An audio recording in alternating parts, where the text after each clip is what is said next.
नमस्कार दोस्तों, आपका स्वागत है फैंटेसी नॉवल ऑडियो बुक में। आज हम लेकर आए हैं एक रोमांचक और रहस्यमयी कहानी जो आपको कल्पना की एक नई दुनिया में ले जाएगी। शुरू करने से पहले एक महत्वपूर्ण सूचना। इस कहानी के सभी पात्र, स्थान, घटनाएं और नाम पूर्णतः काल्पनिक हैं। इनका किसी वास्तविक व्यक्ति, स्थान या घटना से कोई संबंध नहीं है। यदि कोई समानता पाई जाती है तो वह मात्र संयोग होगी। तो बिना किसी देरी के आइए शुरू करते हैं आज की शानदार कहानी। आदमी सब लोग लिन फैंग को देख रहे थे, जिसकी शुद्धची से बनी तलवार यू तियानशिन से बस 1 इंच दूर थी। लिन फैंग बेहद आक्रामक और बेकाबू था। जिस क्षण यूकियू और जुवानची स्तर के 2 अन्य साधक वहां पहुंचे और उसकी ओर बढ़े, लिन फैंग बिल्कुल शांत दिख रहा था और इतना ही नहीं, उसकी तलवार वार करने के लिए आगे बढ़ रही थी। कितना दुस्साहसी! मैंने यूकियू ने यू वंश के किसी पोते पर हमला करने की हिम्मत किसी को करते नहीं देखा, खासकर मेरे सामने। यूकियू ने लिन फैंग की पीठ को घूरते हुए एक विषैले सांप की तरह अत्यंत दुष्ट स्वर में कहा। लेकिन लिन फैंग पहले की तरह ही उदासीन लग रहा था। यूकियू ने उसकी ओर पीठ कर रखी थी, लेकिन लिन फैंग ने बिल्कुल भी मुड़कर नहीं देखा। अब तुमने देख लिया, लिन फैंग ने ठंडे और उदासीन स्वर में कहा। हाँ, मैंने किया है। तुम बेहद साहसी और प्रतिभाशाली हो, तुमने हम सबको चौंका दिया, लेकिन आज तुम्हारा अंत यही होगा। यूकियू ने बर्फीले स्वर में कहा। उसने एक तीखी और घातक ऊर्जा छोड़ी जो लिन फैंग की ओर बढ़ी। यू तियानशिन की जान अभी भी मेरे हाथों में है। यूकियू, अगर तुम मेरी जान लेने की हिम्मत करते हो तो क्या तुम्हें डर नहीं लगता कि मैं उसे मार डालूंगा? लिन फैंग ने जवाब दिया। उसे बस अपनी शुद्धची से बनी तलवार को थोड़ा सा और हिलाना था और यू तियानशिन पल भर में मारा जाता। अगर यूकियू हमला करता तो लिन फैंग के पास यू तियानशिन को मारने का समय होता, लेकिन ऐसी स्थिति में भी यूकियू ने घमंड दिखाया और लिन फैंग को धमकी दी। मुझे डर नहीं है। अगर तुमने उसे मार डाला तो तुम्हारा परिवार और दोस्त सब तुम्हारे साथ मर जाएंगे। वे सब जड़ से उखड़ जाएंगे, यहाँ तक कि उनका एक भी वंशज नहीं बचेगा। यूकियू ने फिर से बेहद ठंडे स्वर में धमकी दी, जिसे सुनकर लिन फैंग स्तब्ध रह गया। अगर उसने यू तियानशिन को मार डाला तो यूकियू उसके दोस्तों और परिवार को भी मार डालेगा, एक भी जीवित नहीं बचेगा। तुम्हारा मतलब यह है कि अगर मैं यू तियानशिन को नहीं मारूंगा तो तुम मुझे मारोगे, लेकिन अगर मैं यू तियानशिन को मार दूंगा तो मेरे दोस्त और परिवार वाले भी मर जाएंगे। लिन फैंग का दिल असीम निर्मलता से भरा हुआ था, लेकिन उसकी आवाज शांत और सौम्य थी। यू तियानशिन ही एकमात्र ऐसा व्यक्ति था जो लिन फैंग की आंखों में दिख रही शांति और बेफिक्री को देख सकता था। यू तियानशिन का दिल जोर से धड़क रहा था। लिन फैंग बेहद खतरनाक था, वह किसी भी क्षण उसकी जान ले सकता था। बिल्कुल, यूकियू ने सिर हिलाया। इसलिए आज चाहे कुछ भी हो जाए, मैं मर जाऊंगा, लिन फैंग ने कहा। तुम उतने मूर्ख नहीं हो जितना दिखते हो, यूकियू ने मजाक में कहा। उस दिन चाहे कुछ भी हो जाए, वो लिन फैंग को जिंदा नहीं रहने देगा, उसे वहां से कभी भी जिंदा नहीं जाने देगा। दूसरे शब्दों में कहें तो आज चाहे कुछ भी हो जाए, चाहे मैं यू तियानशिन को मारूं या न मारूं, मेरा अंत निश्चित है ना? यूकियू अपने द्वारा किए गए मजाक पर मुस्कुरा रहा था, लेकिन जब उसने लिन फैंग का जवाब सुना तो उसके चेहरे के भाव एकदम बदल गए। यू तियानशिन भयभीत लग रहा था। क्या ऐसा हो सकता है कि तुम चाहते हो कि तुम्हारे दोस्त और परिवार तुम्हारे साथ मर जाएं? यूकियू ने बर्फीली ठंडी आवाज में धमकी दी। परिवार? लिन फैंग मुस्कुराया। वह अपने कबीले को छोड़ चुका था और उसे उनकी जरा भी परवाह नहीं थी। फिर उसे यह भी नहीं पता था कि उसके पिता लिन हाई कहाँ हैं। लिन फैंग को सिर्फ एक ही व्यक्ति से डर लगता था और वो थी मेंग किंग। अपने दोस्तों के बारे में बात करते हुए लिन फैंग ने अचानक कहा, दूसरे राजकुमार, मेरे सभी दोस्त सेलेस्टियल अकादमी के छात्र हैं।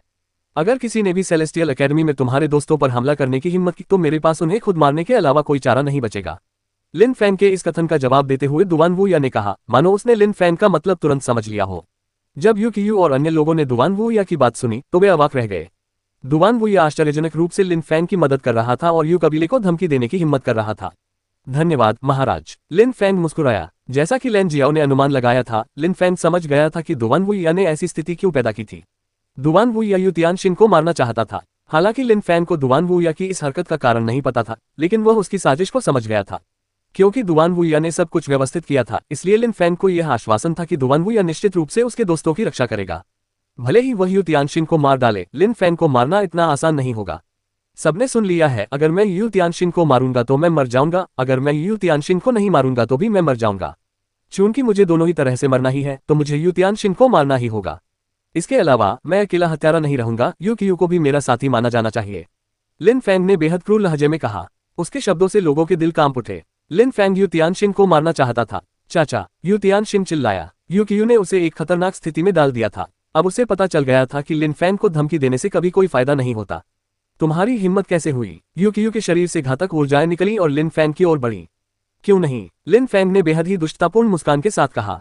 यू तियानशिन, चाहे मैं तुम्हें मारूं या न मारूं, तुम्हारा तीसरा चाचा मुझे मार डालेगा, इसलिए ये स्पष्ट है कि तुम्हारा तीसरा चाचा तुम्हें मरवाना चाहता है। उसे इस बात की परवाह नहीं है कि मैं, लिन फैंग, तुम्हें मारूं या न मारूं, है ना? जैसे ही उसने बोलना समाप्त किया, उसकी शुद्धची से बनी तलवार धीरे धीरे चलने लगी। नहीं, ये देखकर यू तियानशिन ने लिन फैंग से कांपती हुई आवाज में विनती की। उसके पास चिल्लाने की भी ताकत नहीं थी। हालांकि उसकी वह कांपती हुई आवाज हवा में फैल गई और लिन फैंग की तलवार की रोशनी धीरे धीरे गायब हो गई, मानो यू तियानशिन की जान ही निकल गई हो। लिन फैंग ने उसे मार डाला था। लिन फैंग ने अंततः यू तियानशिन को बिना किसी दया के मार डाला। भीड़ स्तब्ध थी। वे शांत भाव से शव को देख रहे थे जो धीरे धीरे नीचे गिर रहा था। यू तियानशिन की मृत्यु हो चुकी थी। यू वंश के एक युवा सरदार की हत्या लिन फैंग ने सबके सामने कर दी थी। यू तियानशिन का भविष्य उज्ज्वल और अनंत संभावनाओं से भरा होना था, लेकिन महानता की ऊंचाइयों को छूने से पहले ही उसने लिन फैंग से दुश्मनी मोल ले ली। वह बेहद बदकिस्मत रहा। सबसे दुर्भाग्यपूर्ण बात यह थी कि वह लिन फैंग को मारना चाहता था, लेकिन कई बार असफल रहा। अंततः इसी वजह से उसे अपनी जान गंवानी पड़ी। यू क्यू भी यह सब अपनी आंखों से देख रहा था। उसका दिल जोर जोर से धड़क रहा था। लिन फैंग ने यू तियानशिन को मार डाला था। उसने सोचा था कि लिन फैंग में इतनी हिम्मत नहीं होगी, लेकिन असल में लिन फैंग ने साबित कर दिया कि वह उम्मीद से कहीं ज्यादा साहसी है, या शायद ज्यादा सटीक कहें तो यू क्यू उतना दबदबा और दबंग नहीं था जितना वह खुद को समझता था। लिन फैंग के मरने की बात कहना उसकी कितनी बड़ी मूर्खता थी।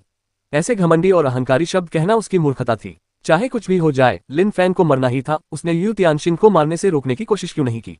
यू क्यू ने यू तियानशिन को मरने दिया। लिन फैंग यू तियानशिन को एक चट्टान के किनारे तक ले आया और यू क्यू ने उसे आखिरी धक्का दे दिया।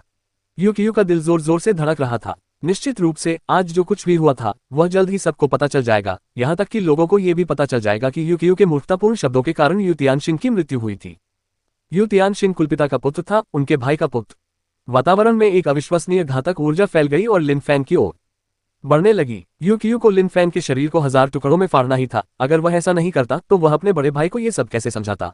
उसी समय लिन फैंग मुड़ा और यू क्यू ने आखिरकार लिन फैंग का चेहरा देखा। उस क्षण लिन फैंग की आंखों में असीम निर्मलता छा गई थी। यू क्यू ने उसे, उसके परिवार और दोस्तों को जान से मारने की धमकी दी थी। वे दोनों एक दूसरे को घूर रहे थे। उनकी आंखों में जानलेवा इरादा साफ झलक रहा था। वे दोनों एक दूसरे को टुकड़े टुकड़े कर देना चाहते थे। बाकी सब हट जाओ, यू क्यू ने पहले से भी अधिक ठंडे स्वर में कहा। भले ही ये सभी साधक कुलीन और धनी थे, उस क्षण यू क्यू का एकमात्र उद्देश्य लिन फैंग को मारना था। इनमें से किसी भी युवक ने इनकार नहीं किया। उनकी परछाइयां धुंधली होने लगी और वे सभी मंडप से चले गए। उनका इससे कोई लेना देना नहीं था, इसलिए वे लड़ाई में घायल नहीं होना चाहते थे। यू तियानचेन अब भी मुस्कुरा रहा था। पलक झपकते ही वह मैदान में काफी दूर जा गिरा। लिन फैंग अब मरने ही वाला था। यू तियानशिन की मृत्यु हो गई थी, इसलिए लिन फैंग की मृत्यु भी यही निश्चित रूप से होगी। पलक झपकते ही मंडप में केवल एक ही व्यक्ति बचा था, लिन फैंग। उसके हाथ पैर काट दो, उसे इतनी जल्दी मत मारो, यू क्यू ने लिन फैंग को घूरते हुए कहा। उसकी आवाज बर्फ जैसी ठंडी थी। उसके बोलते ही उसके बगल में खड़े जुवानची स्तर के दोनों साधक तुरंत हरकत में आ गए। वे दोनों पुल पार करके लिन फैंग की ओर दौड़े। जब लिन फैंग ने उन दोनों को अपनी ओर आते देखा तो उसके शरीर के चारों ओर अविश्वसनीय मात्रा में शुद्ध ऊर्जा चीख जलने और चमकने लगी। वह शुद्ध ऊर्जा एक ही समय में प्रकाश और अग्नि दोनों की तरह लग रही थी। ये चकाचौंध करने वाली और अविश्वसनीय थी। क्योंकि लिन फैंग कॉस्मोस बर्निंग सन कौशल का अभ्यास कर रहा था, इसलिए जुबान क्यूई परत में प्रवेश करने के बाद लिन फैंग की शुद्ध क्यूई सूर्य अग्नि शुद्ध क्यूई में परिवर्तित हो गई थी। इसमें अग्नि ऊर्जा समाहित थी जो सीधे धधकते सूर्य से आती थी। सबसे भयावह बात केवल इस ऊर्जा की विनाशकारी शक्ति ही नहीं थी, बल्कि यह भी थी कि यह पल भर में लोगों को जलाकर राख कर सकती थी। जब जुवानची स्तर के दो साधकों ने लिन फैंग की भयानक शुद्धची को महसूस किया तो उनकी आंखें चमक उठी। लिन फैंग का कौशल असाधारण था। वह केवल पहले जुवानची स्तर पर था, लेकिन उसकी शुद्धची इतनी भयानक थी कि उसने उन्हें भयभीत कर दिया। मर जा। दोनों ने एक साथ मिलकर जोरदार हमला किया और पुल के ऊपर से बेहद तेज आवाजें आने लगी।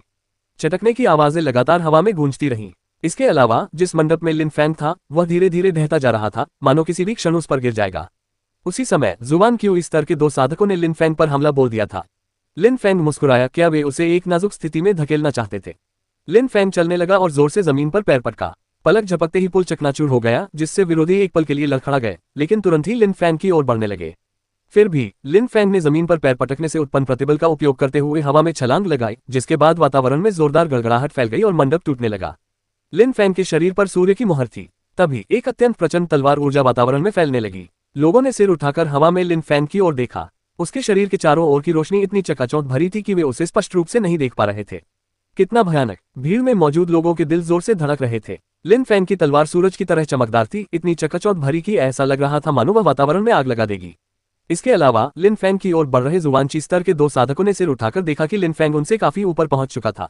उनके दिल कांपने लगे। उस तेज रोशनी के कारण वे अपनी आंखें खुली नहीं रख पा रहे थे। वह रोशनी बहुत ही चमकदार थी। जलती हुई तलवार, लिन फैंग ने कहा। तुरंत ही लिन फैंग की तलवार में सूर्य के समान प्रचंड चमक समाहित हो गई, जिसने भीड़ को चकित कर दिया।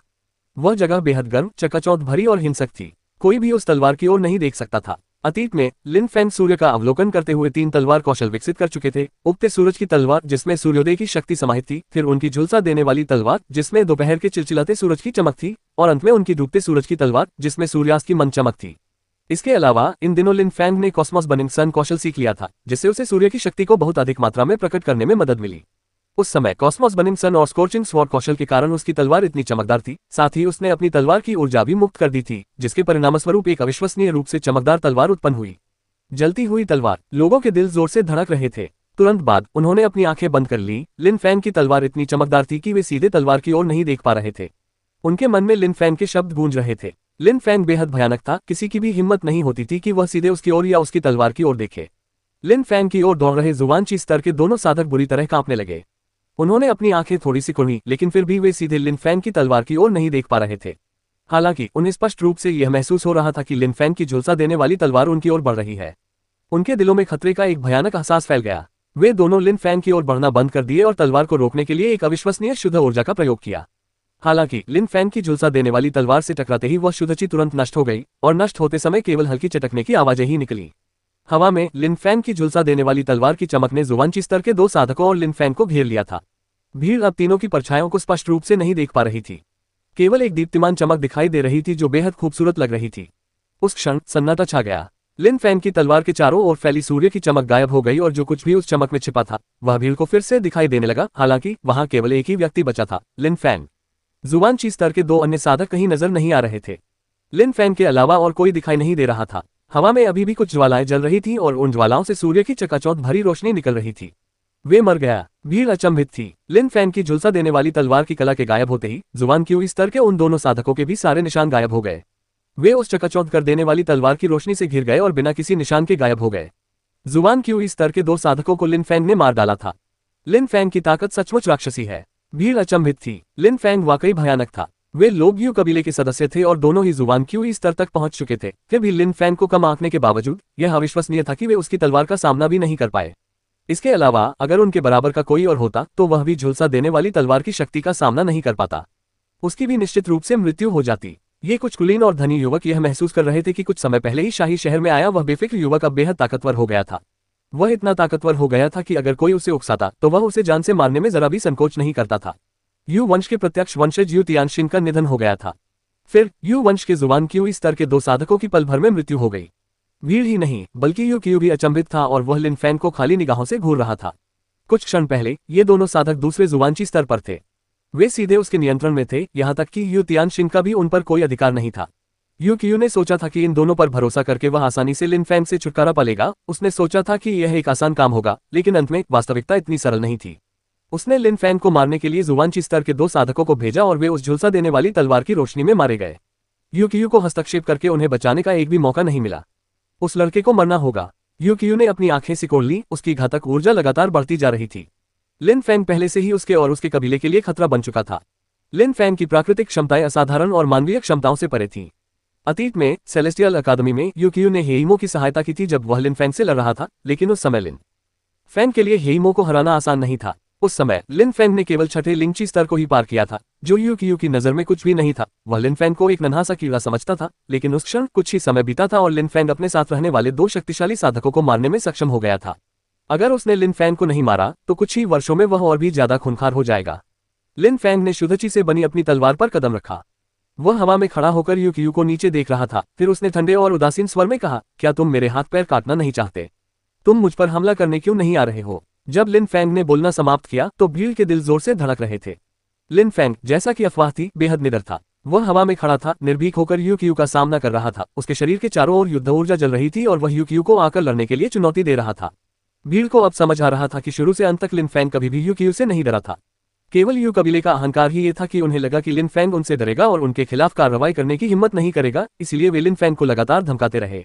यू क्यू को जब ये समझ आया कि यू तियानशिन का जीवन लिन फैंग के हाथों में है, तो उसने लिन फैंग को लगातार धमकाया, जिसके कारण यू तियानशिन की मृत्यु हो गई।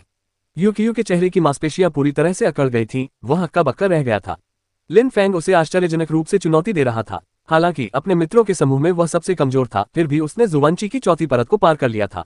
इसका मतलब ये था कि जब वह शाही शहर में घूमता था तो उसे हराने वाले लोग बहुत कम थे और जो हरा पाते थे वे बहुत शक्तिशाली और प्रभावशाली व्यक्ति होते थे। लेकिन उसी क्षण लिन फैंग आश्चर्यजनक रूप से आकाश से नीचे देखते हुए उसे चुनौती दे रहा था। यू क्यू को बेहद अपमान महसूस हुआ। ये बहुत बड़ा अपमान था। तुम मरना चाहते हो? यू क्यू ने बर्फीली आवाज में कहा। उसने अपना सिर उठाया और लिन फैंग की ओर देखते हुए बोला, आज तुमने मेरे कुल के एक वंशज को मार डाला है। मैंने तुम्हें पहले ही बताया था, तुम्हारे सभी मित्र और परिवार वाले मर जाएंगे। भले ही दूसरा राजकुमार कुछ समय के लिए उनकी रक्षा कर ले, वह हमेशा के लिए नहीं रह सकता। जब तक यू कुल अस्तित्व में रहेगा, तुम्हारे करीब रहने वाले हर किसी के लिए ये सबसे बुरा सपना बना रहेगा। लिन फैंग यू की ओर देखते हुए बोला, तुम्हारे द्वारा अभी कहे गए शब्दों के बाद जब मैं लिन फैंग आज यहाँ से जाऊंगा तो यू वंश के लिए मैं सबसे बड़ा खतरा बन जाऊंगा, और जब तक इसे इस दुनिया से पूरी तरह से मिटा नहीं देता तब तक मैं रुकूंगा नहीं। क्या आपको लगता है कि आपको जिंदा बच निकलने का मौका मिलेगा? यू के शरीर से एक अविश्वसनीय घातक ऊर्जा निकली और एक सफेद रोशनी में परिवर्तित हो गई जो हवा में झिलमिलाती हुई फैल गई। उस क्षण यू किसी ऐसी चीज पर खड़ी थी जो पहाड़ जैसी दिखती थी। जब लिन फैंग ने घातक ची का अनुभव किया तो उसने भी कुछ घातक ची और साथ ही कुछ युद्ध ऊर्जा छोड़ी, जिससे उसके शरीर के चारों ओर जलन होने लगी। लिन फैंग का पूरा ध्यान लड़ाई पर था, उसे अपना पूरा ध्यान उसी पर लगाना था। वह थोड़ा डरा हुआ भी था, जो तब तक ठीक था जब तक इससे कोई बाधा न उत्पन्न हो, वरना डर का कोई मतलब नहीं रह जाता। लिन फैंग यू तियानशिंग जैसा नहीं था। लिन फैंग अपनी सुरक्षा के लिए दूसरों पर निर्भर नहीं रहना चाहता था। वह केवल खुद पर निर्भर रहना चाहता था, लेकिन दूसरों को बचाने के लिए उसे पहले खुद को बचाने की शक्ति प्राप्त करनी होगी। भीड़ को लिन फैंग बेहद प्रेरणादायक लगा, उनमें अविश्वसनीय दृढ़ संकल्प था। वे आत्मसमर्पण करने के बजाय मरना पसंद करते, भले ही वे अपने प्रतिद्वंद्वी जितने शक्तिशाली न हो, वे कभी हार नहीं मानते। यू तियानशिंग का अहंकार और घमंड दिखावटी था, जबकि लिन फैंग के रग-रग में वीरता बसी हुई थी। ये बेकार है। यू ने निर्मम मुस्कान के साथ जमीन पर पैर पटका। उसी क्षण वह अविश्वसनीय गति से हवा में ऊपर उठ गया। उसकी शुद्ध ऊर्जा एक शानदार धारा में परिवर्तित होकर लिन फैंग की ओर बढ़ी। भेदो! लिन फैंग ने क्रोध से चिल्लाया। उसकी तलवार ने वायुमंडल को भेद दिया। यू बहुत फुर्तीला था और लिन फैंग ने तुरंत अपनी तलवार में संघनित ऊर्जा को मुक्त कर दिया। धमाका! पूरा वातावरण कांप उठा और एक जबरदस्त शक्ति लिन फैंग के शरीर से टकराई। ऐसा लगा मानो उसकी तलवार की पूरी शक्ति अविश्वसनीय दबाव में थी। लिन फैंग का शरीर अविश्वसनीय गति से पीछे की ओर उड़ गया। चाहे शक्ति हो या गति, लिन फैंग चौथे जुआनची स्तर के साधक का मुकाबला नहीं कर सकता था। 3 जुआनची स्तरों का अंतर बहुत बड़ा था। चारों ओर सीटी की आवाज गूंज उठी और लिन फैंग के ऊपर आकाश में एक विशाल बैंगनी झील प्रकट हुई। फिर वह झील लिन फैंग के शरीर से लिपट गई और हवा में उड़ते हुए उसे पकड़ लिया। पलक झपकते ही उसके हाथ से अनगिनत बैंगनी सांप निकल आए। उस क्षण ऐसा लगा मानो अनगिनत बैंगनी सांप लिन फैंग के हाथ से निकलकर वातावरण में फैल रहे हों। ये लिन फैंग का जज्बा है, अद्भुत। जब भीड़ ने हवा में उड़ते हुए 1000 बैंगनी सांपों को देखा तो उनके दिल की धड़कनें तेज हो गईं। अगर लिन फैंग के समान स्तर का कोई साधक उसकी आत्मा के प्रभाव में आ जाता तो उसकी मृत्यु निश्चित थी। यू भी चकित था, लेकिन उसने तुरंत खुद को संभाला और ठंडे स्वर में कहा, तुम्हारी आत्मा। जब तुम्हारा सामना कहीं अधिक उच्च स्तर के साधक से होता है तो वह किसी काम की नहीं होती। जब उसने बोलना समाप्त किया तो यू की परछाई तेजी से बुझी और वह सीधे लिन फैंग की ओर दौड़ पड़ा। हिस! बैंगनी रंग के अनगिनत सांप यू की ओर झपट पड़े। यू अभी लिन फैंग के सामने पहुंचा भी नहीं था कि बैंगनी सांप उसे कसकर जकड़ चुके थे। तोड़ो! यू ने क्रोध से चिल्लाया। उसके शरीर के चारों ओर की शुद्ध ऊर्जा एक तलवार में परिवर्तित हो गई और उसके पास पहुंचते ही सांपों को काटने लगी। उसी समय उसने अपने दोनों हाथों को जोड़ा और एक भयानक रूप से क्रूर शुद्ध ऊर्जा प्रकट हुई। अचानक एक अत्यंत क्रूर ऊर्जा ने यू के रास्ते में बाधा बन रहे सांपों को चीरना शुरू कर दिया। यू का शरीर सांपों के बीच से आगे बढ़ता रहा, वहीं दूसरी ओर अव्यवस्थित स्थिति में मौजूद बैंगनी सांप जोर जोर से दहाड़ते हुए टुकड़ों में बिखर रहे थे। जब आपके सामने कोई बहुत शक्तिशाली प्रतिद्वंदी हो तो आपकी प्रबल आत्मा चाहे जितनी भी मजबूत हो उसका कोई फायदा नहीं। भीड़ ने सोचा, आत्मा युद्ध के दौरान साधक की मदद करती है। अत्यंत शक्तिशाली आत्मा साधक को तेज और मजबूत बना सकती है, लेकिन यदि दोनों प्रतिद्वंदियों के साधना स्तर में बहुत अंतर हो तो शक्तिशाली प्रतिद्वंदी के विरुद्ध आत्मा का कोई उपयोग नहीं होगा। यदि स्तर का अंतर बहुत अधिक हो तो आत्मा बिल्कुल बेकार हो जाती है। उस समय लिन फैंग और यू की साधना का स्तर काफी भिन्न था। जुआनची स्तर के साधकों के लिए प्रत्येक स्तर को पार करना अत्यंत कठिन था। इसके अलावा विभिन्न जुआनची स्तरों की शक्ति में भी बहुत बड़ा अंतर था। लिन फैंग दूसरे जुआनची स्तर के साधकों को मार सकता था, लेकिन तीसरे जुआनची स्तर के साधक उनसे बिल्कुल अलग स्तर के थे। चौथे जुआनची स्तर के साधकों की बात करें तो दूसरे जुआनची स्तर की तुलना में उनका अंतर इतना अधिक था कि उनकी तुलना करना भी असंभव था। लिन फैंग ने अभी अभी जुआन क्यूई की पहली परत में प्रवेश किया था और यू जुआन क्यूई की चौथी परत की साधिका थी।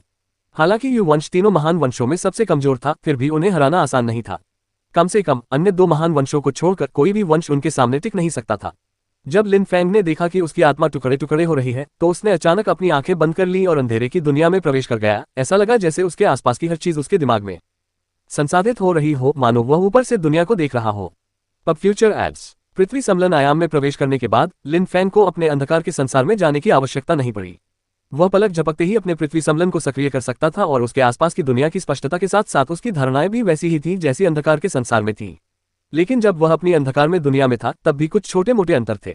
उसकी अंधकार में दुनिया में बिल्कुल भी आवाज नहीं थी। यू के पीछे बैंगनी सांपों का एक समूह इकट्ठा हो गया था, लेकिन उस समय उनमें से बहुत कम ही बचे थे, बल्कि उनकी जगह एक विशालकाय अजगर बिना किसी आवाज या उपस्थिति के संकेत के प्रकट हो गया।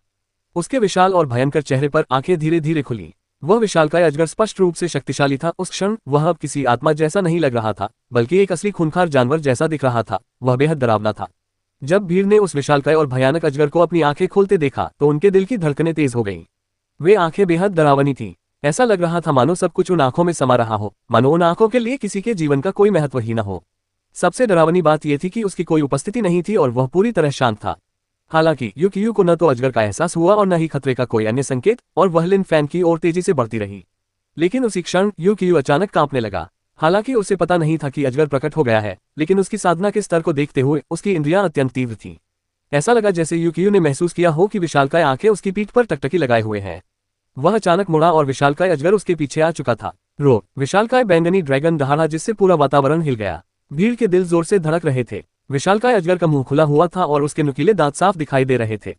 उसने अपना विशाल मुंह सीधे यूकियू की ओर बढ़ाया, मानो वह उसे पूरा निगल जाएगा। भीड़ यूकियू को निगलते हुए देख रही थी, मानो यूकियू की ताकत अजगर के लिए कुछ भी मायने नहीं रखती थी, मानो वह पहले ही मर चुका हो। धमाका! यूकियू ने अपने शरीर से अत्यधिक ऊर्जा का विस्फोट किया। फिर उसके पीछे अनगिनत सफेद रोशनी प्रकट हुई और हवा में फैल गई। वे तेज, क्रूर थी और विशालकाय ड्रैगन की ओर सीधी बढ़ रही थी। उसी समय उसने अविश्वसनीय मात्रा में शुद्ध ची ऊर्जा उत्पन्न की, जिससे एक बवंडर का रूप धारण हुआ और वह सफेद रोशनी की ओर बढ़ने लगा। उस क्षण भीड़ को ऐसा महसूस हुआ जैसे उनके कान दुख रहे हों और लगातार तेज आवाजें उनके दिमाग को भेद रही हों। तुरंत बाद उन्हें कुछ सुनाई नहीं दे रहा था। वे केवल सफेद रोशनी को बैंगनी अजगर की ओर बढ़ते हुए देख पा रहे थे। ये सफेद रोशनी मिलकर ध्वनि तरंगे नामक आकृतियां बना रही थी। ये ध्वनियां अंतहीन प्रतीत हो रही थी, मानो निरंतर वातावरण पर प्रहार कर रही हो। तीव्र ध्वनि तरंगों से वातावरण कंपा रहा था और इन्हें सुनने के बाद वातावरण में सन्नाटा छा जाता था। ये ध्वनि तरंगे घातक ऊर्जा से भरी थी और इनका उपयोग विनाश के लिए किया जाता था। ध्वनि तरंग आत्मा। भीड़ इन आवाजों को रोकने के लिए अपने कान ढंक रही थी। उन्हें महसूस हो रहा था कि उनके कान के पर्दे लगातार कांप रहे हैं। कमजोर साधकों के चेहरे के साथ छिद्रों से खून भी बहने लगा था। उनके कान, आंखें, नाक और मुंह खून से लथपथ थे। ये ध्वनि तरंगे भीड़ को पागल कर रही थी। कितना भयानक! विशालकाय बैंगनी अजगर यूकियू के और करीब आता जा रहा था। जैसे ही उसके सामने सफेद ध्वनि तरंगे प्रकट हुई, उसके विशालकाय मुंह ने उन्हें पूरी तरह निगल लिया। बैंगनी अजगर की गति धीरे धीरे कम होती जा रही थी। अंत में वह रुक गया और उसका बैंगनी रंग धीरे धीरे फीका पड़ गया, यहाँ तक कि वह विशालकाय बैंगनी अजगर पूरी तरह से गायब हो गया। हालांकि वह खामोशी से गायब हो गया, ध्वनि तरंगों से ढका हुआ, किसी अन्य ध्वनि के लिए कोई जगह नहीं बची थी। यूकियू के पीछे अचानक एक अत्यंत तीव्र तलवार का दबाव प्रकट हुआ। वह अचानक मुड़ा और उसने देखा कि आकाश से एक चमकदार तलवार नीचे गिर रही है, जिसमें अत्यधिक गर्म ऊर्जा भरी हुई थी। यूकियू ने अपना मुंह खोला और उसके मुंह से ध्वनि तरंगे निकलने लगी। ये तरंगे अन्य ध्वनि तरंगों में विलीन हो गईं और तलवार की चमक धीरे धीरे कम होती गई। इसके अलावा लिन फैन का शरीर पीछे की ओर धकेल दिया गया और उसके मुंह से खून बहने लगा। अंततः यूकियू ने अपना मुंह बंद कर लिया और ध्वनि तरंगे निकलना बंद हो गईं, लेकिन वातावरण अभी भी कान फाड़ने वाली ध्वनि तरंगों से भरा हुआ था। काफी देर तक लोगों को अपने कानों में दर्द महसूस होता रहा। ऐसा लग रहा था मानो वे धीरे धीरे बहरे हो रहे हों, उन्हें एक भी आवाज सुनाई नहीं दे रही थी। ये स्थिति कुछ देर तक बनी रही, फिर धीरे धीरे ध्वनि तरंगे गायब हो गईं। यू कुल की ध्वनि तरंग आत्मा बहुत भयानक है। लोगों के दिल जोर से धड़क रहे थे। उनमें से कई लोगों के लिए ये पहली बार था जब उन्होंने यू कुल के किसी जुवांची स्तर के साधक को ध्वनि तरंग आत्मा का उपयोग करते देखा था। एक बार देखना ही उन्हें आश्चर्यचकित करने के लिए काफी था। वह अदृश्य शक्ति भयावह थी, ऐसा लग रहा था मानो उसे कोई रोक नहीं सकता। लेकिन लिन फैंग ने यूकियू को अपनी आत्मा मुक्त करने पर मजबूर कर दिया, वो भी बेहद ताकतवर है। भीड़ ने उस निडर युवक को देखते हुए सोचा, जिसके मुंह के कोने से खून बह रहा था। वे चकित थे। एक पल पहले उसका विशालकाय बैंगनी अजगर भयानक था। अगर वे होते तो पल भर में निगल लिए जाते। इसके अलावा लिन फैंग ने यूकियू को अपनी पूरी ताकत लगाने पर मजबूर कर दिया। भले ही लिन फैंग हार गया हो, फिर भी यह एक गौरवशाली उपलब्धि थी। लेकिन क्या वह असाधारण रूप से प्रतिभाशाली व्यक्ति यही मर जाएगा? यूकियू अभी भी लिन फैंग को घूर रहा था और उसे जान से मारने की उसकी इच्छा और तीव्र होती जा रही थी। वह चौथे जुवांची स्तर का साधक था और लिन फैंग के विरुद्ध अपनी पूरी शक्ति का प्रयोग करना उसके लिए अपमानजनक था। यूकियू को ऐसा लगा जैसे उसने अपनी प्रतिष्ठा खो दी हो, उसकी बहुत बड़ी बेइज्जती हुई हो। यू कुल लिन फैंग से नफरत करता था और यूकियू को लिन फैंग ने बुरी तरह अपमानित किया था। अब इस स्थिति को सुधारने का एकमात्र उपाय लिन फैंग को मार डालना था। लिन फैंग भी यूकियू को घूर रहा था। इसमें कोई आश्चर्य नहीं कि वह अपनी चीखों की शक्ति से हमला कर सकता था। उसके पास ध्वनि तरंग आत्मा थी। यू कुल की आत्मा ध्वनि तरंग आत्मा थी। हालांकि ये दुवान कुल की सीलबंद द्वार आत्मा जितनी शक्तिशाली नहीं थी, फिर भी यह अत्यंत शक्तिशाली थी। यह एक भयानक रूप से शक्तिशाली आत्मा थी। लिन फैंग, याद रखना कि तुम अकेले नहीं मरोगे। मैं तुम्हारे सभी प्रियजनों को भी मार डालूंगा, यूकियू ने राक्षसी स्वर में कहा। तुरंत बाद उसने अपना मुंह खोला और एक बार फिर अपनी ध्वनि तरंगे छोड़ी। मरना बोलने के बाद ऐसा लगा मानो यूकियू की ध्वनि तरंगे तलवार की तरह तेज हो गई हो। इतना ही नहीं, ध्वनि हमले से बचना लगभग नामुमकिन था। ये सीधे लिन फैंग के कानों पर टकराई, जिससे वह दर्द से कराह उठा। लिन फैंग की साधना के स्तर को देखते हुए उसके लिए इतनी शक्तिशाली ध्वनि तरंग के हमले को रोकना असंभव था। विस्मयादिबोधक चिन्ह उद्धरण चिन्ह। लिन फैंग को खतरे में देखकर दुआन शिनये ने दुआन वुया को पुकारा। वह बेहद चिंतित लग रही थी। कुछ नहीं होगा, दुआन वुया ने आकाश में लड़ रही परछाइयों को घूरते हुए कहा। उसकी आंखों में अटूट आत्मविश्वास था। लिन फैंग को कुछ नहीं हो सकता था। जुगे वुकिन वापस जूयू में आ गया था। अगर लिन फैंग प्रेम रोग 1 में मारा जाता तो इसका मतलब ये होता कि दुआन वुया अंधा हो गया था। दुआन शिनये ने देखा कि दुआन वुया आत्मविश्वास से भरी हुई थी, लेकिन साथ ही साथ वो बेहद चिंतित भी थी। उस समय यूकियू की एकमात्र इच्छा लिन फैंग को मारना थी, और अगर उसे मौका मिलता तो वह उसे तुरंत मार डालता। लिन फैंग यूकियू के हमलों का बचाव नहीं कर सकता था, इसलिए दुआन शिनये सोच रही थी कि दुआन वुया इतनी आत्मविश्वास से भरी क्यों थी। हालांकि चिंता करने का कोई फायदा नहीं था, क्योंकि उसकी साधना का स्तर कम था और वह यूकियू के हमलों को रोक नहीं सकती थी। इसलिए उसके पास इंतजार करने और देखने के अलावा कोई विकल्प नहीं था। लेन जियाओ भी लगातार दुआन वुया को घूर रहा था। दुआन वुया ने लिन फैंग को यहां आमंत्रित किया था। अगर लिन फैंग को कुछ भी हुआ तो दुआन वुया लिन फैंग की मौत के लिए जिम्मेदार होगा। लेकिन दुआन वुया के आत्मविश्वास को किसी ने साझा नहीं किया। जब उन्होंने देखा कि यूकियू किस तरह लिन फैंग को बुरी तरह पीट रहा है, तो उनके मन में केवल एक ही विचार आया कि वह समय वास्तव में लिन फैंग की मृत्यु का समय था। यूकियू क्रोधित हो गया और लिन फैंग को जान से मारने से पहले रुकने को तैयार नहीं था। लिन फैंग अब पलटवार करने की स्थिति में नहीं था। कुछ ही क्षणों में उसकी हार निश्चित थी। कितनी अफसोस की बात है, लिन फैंग एक असाधारण प्रतिभाशाली व्यक्ति था, लेकिन यू कबीले और यूकियू को लगातार उकसाने के कारण उसकी मृत्यु निश्चित थी। यू कुल के तीसरे मुखिया का एक किशोर से लड़ना अपने आप में ही अन्यायपूर्ण था, लेकिन उस दुनिया में न्याय का क्या महत्व था। कमजोर लोग बलवानों का शिकार होते थे। शक्ति ही एकमात्र ऐसी चीज थी जो किसी का भाग्य बदल सकती थी। किसी को मारना कभी कभी पल भर का मामला होता था। लिन फैंग बलवान था, इसलिए उसके पास यू तियानशिन को मारने की शक्ति थी। उस समय यूकियू लिन फैंग से अधिक बलवान था, इसलिए वह यू तियानशिन का बदला लेने आया था। लिन फैंग को मारना पूरी तरह से जायज लग रहा था। लिन फैंग से अधिक बलवान होना ही काफी कारण था। धमाका। वातावरण में और भी अधिक ध्वनि तरंगें उमड़ पड़ी, जो घातक ऊर्जा से भरी हुई थी। यूकियू पहले ही लिन फैंग के पास पहुंच चुकी थी और उसने ध्वनि तरंग के हमले से उसे उड़ा दिया। लिन फैंग सिर से पैर तक कांप रहा था। उसे बार बार आसमान में उछाला जा रहा था। उसके मुंह से लगातार खून बह रहा था। लिन फैंग की आंखें मजबूती से बंद थीं। अंधेरे की अपनी दुनिया में वह सब कुछ बहुत स्पष्ट रूप से महसूस कर सकता था, लेकिन उसकी ताकत यूकियू को रोकने के लिए समय पर प्रतिक्रिया करने के लिए पर्याप्त नहीं थी। तुम तो बड़े ही प्रतिरोधी हो, यूकियू ने मजाक किया। उसकी आकृति चमकी और उसने एक भयानक क्रूर शुद्ध ऊर्जा छोड़ी। एक सफेद रोशनी ने लिन फैंग के शरीर को घेर लिया और एक भयानक मुक्का हवा में गूंजता हुआ लिन फैंग की ओर बढ़ा। लिन फैंग के सामने एक तलवार चमकने लगी और प्रकट हुई, लेकिन हमले के संपर्क में आते ही वह तुरंत गायब हो गई। यूकियू की मुठ्ठियां लिन फैंग के शरीर पर लगातार बरस रही थी। लिन फैंग का शरीर पल भर में एक बार फिर दूर जा गिरा। उसके मुंह से खून बह रहा था, लेकिन लिन फैंग ने अपना आत्मविश्वास बरकरार रखा और सिर ऊंचा रखा। चाहे वह जीते या हारे, चाहे उसकी मृत्यु हो जाए या वह जीवित रहे, वह हमेशा शान से खड़ा रहेगा। धमाका। लिन फैंग के सामने एक भयानक घातक ऊर्जा प्रकट हुई। उसकी तलवार उसके सामने प्रकट होने लगी, लेकिन उसकी तलवार अब चमकदार नहीं थी, बल्कि एक घातक काली तलवार थी। पब फ्यूचर विज्ञापन। वह तलवार घातक और युद्ध ऊर्जा की चौंकाने वाली मात्रा से भरी हुई थी। ऐसा लग रहा था मानो उस तलवार में स्वयं का जीवन हो। लिन फैंग की अंधकार में दुनिया में उसकी दिव्य पुस्तक हवा में तैर रही थी और तलवार दिव्य पुस्तक के ऊपर हवा में लटकी हुई थी। भीड़ थोड़ी हैरान थी। यूकियू के लगातार हमलों के बावजूद लिन फैंग में इतनी ताकत थी कि वह इतनी शक्तिशाली तलवार बना सका। यह उस क्षण तक उसके द्वारा इस्तेमाल की गई हर चीज से कहीं अधिक शक्तिशाली थी।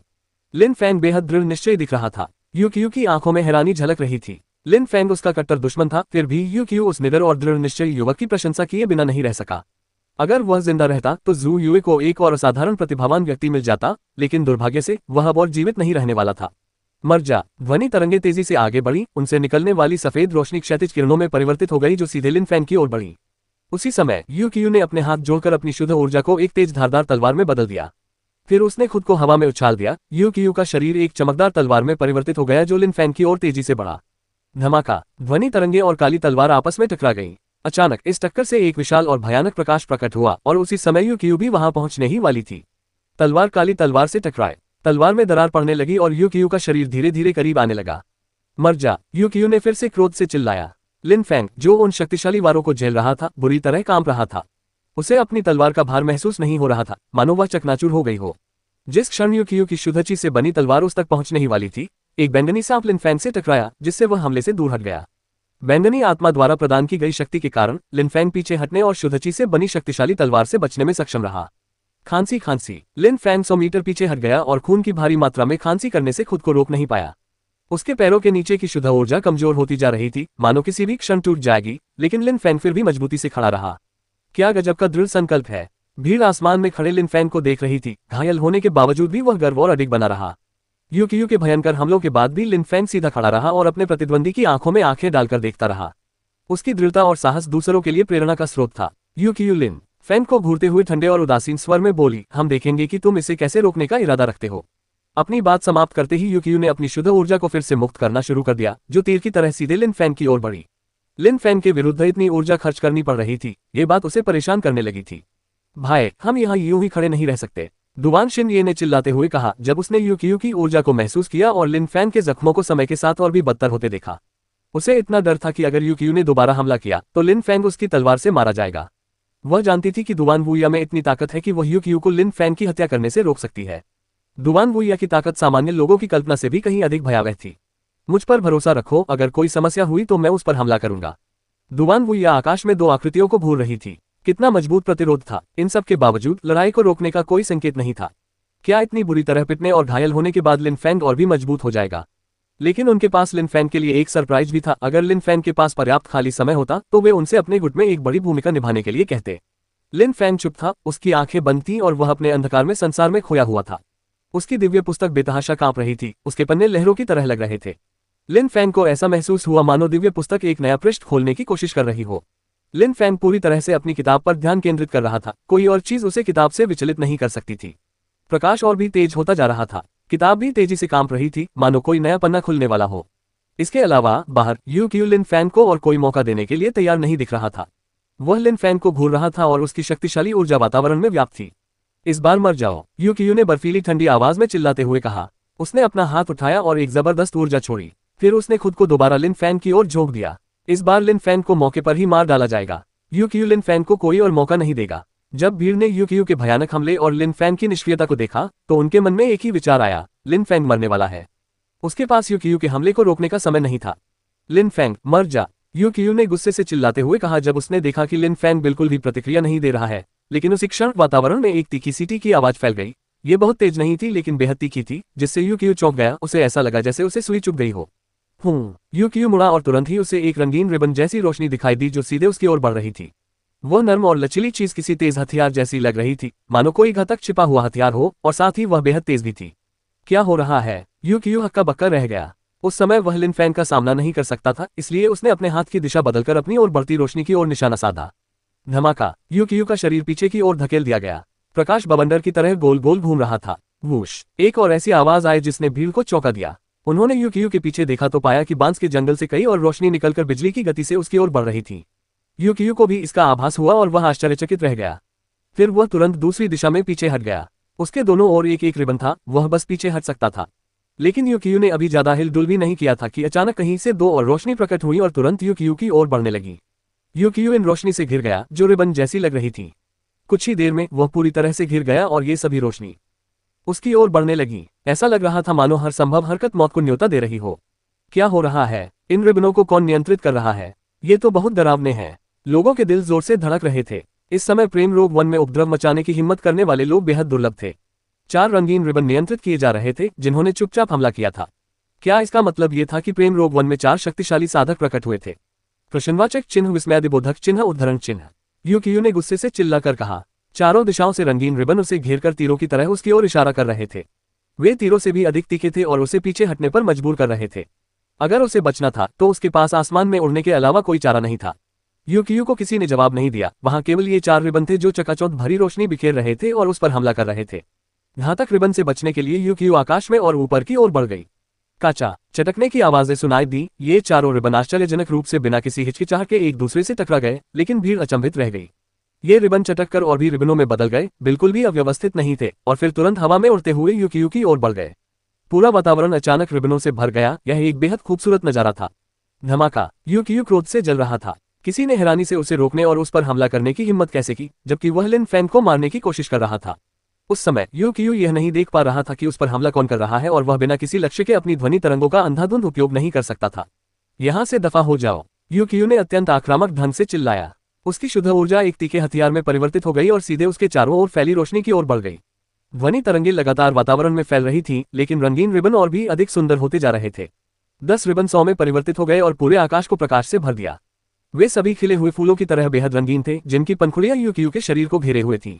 कितनी अद्भुत नियंत्रण क्षमता है! भीड़ में मौजूद लोगों के दिल कांप रहे थे। वे ये तो नहीं देख पा रहे थे कि यूकियू पर कौन हमला कर रहा है, लेकिन वह दुश्मन बेहद शक्तिशाली था। यूकियू इतने सारे रंगीन रिबनों के सामने भी पलटवार नहीं कर पा रही थी। यूकियू के पैरों के नीचे एक सुरुचिपूर्ण शुद्ध ऊर्जा प्रवाहित हो रही थी जिसने उसे अविश्वसनीय गति से लगभग पलक झपकते ही हवा में उछाल दिया। हालांकि यूकियू बेहद फुर्तीला था, लेकिन ऐसा लग रहा था कि ये रंगीन रोशनी उससे भी ज्यादा तेज थी। पलक झपकते ही वह रिबन से घिर गया। मैदान में मौजूद भीड़ अचंभित थी। उन्हें यूकियू दिखाई नहीं दे रहा था। रिबन ने उसे पकड़ लिया और पूरी तरह से उसके शरीर को लपेट लिया। रंगीन रिबन के अंदर क्या हो रहा था ये भीड़ को दिखाई नहीं दे रहा था। जब यूकियू ने अपने शरीर को चारों ओर से रंगों से घिरा देखा तो उसका चेहरा पीला पड़ गया। वह जानता था कि उसके पास भागने का कोई मौका नहीं है। उसने अपनी शुद्ध ऊर्जा को एक तीखे हथियार में बदल दिया जो तुरंत रिबन की ओर बढ़ा। उसे उम्मीद थी कि वह उन्हें काटकर रास्ता खोल देगा।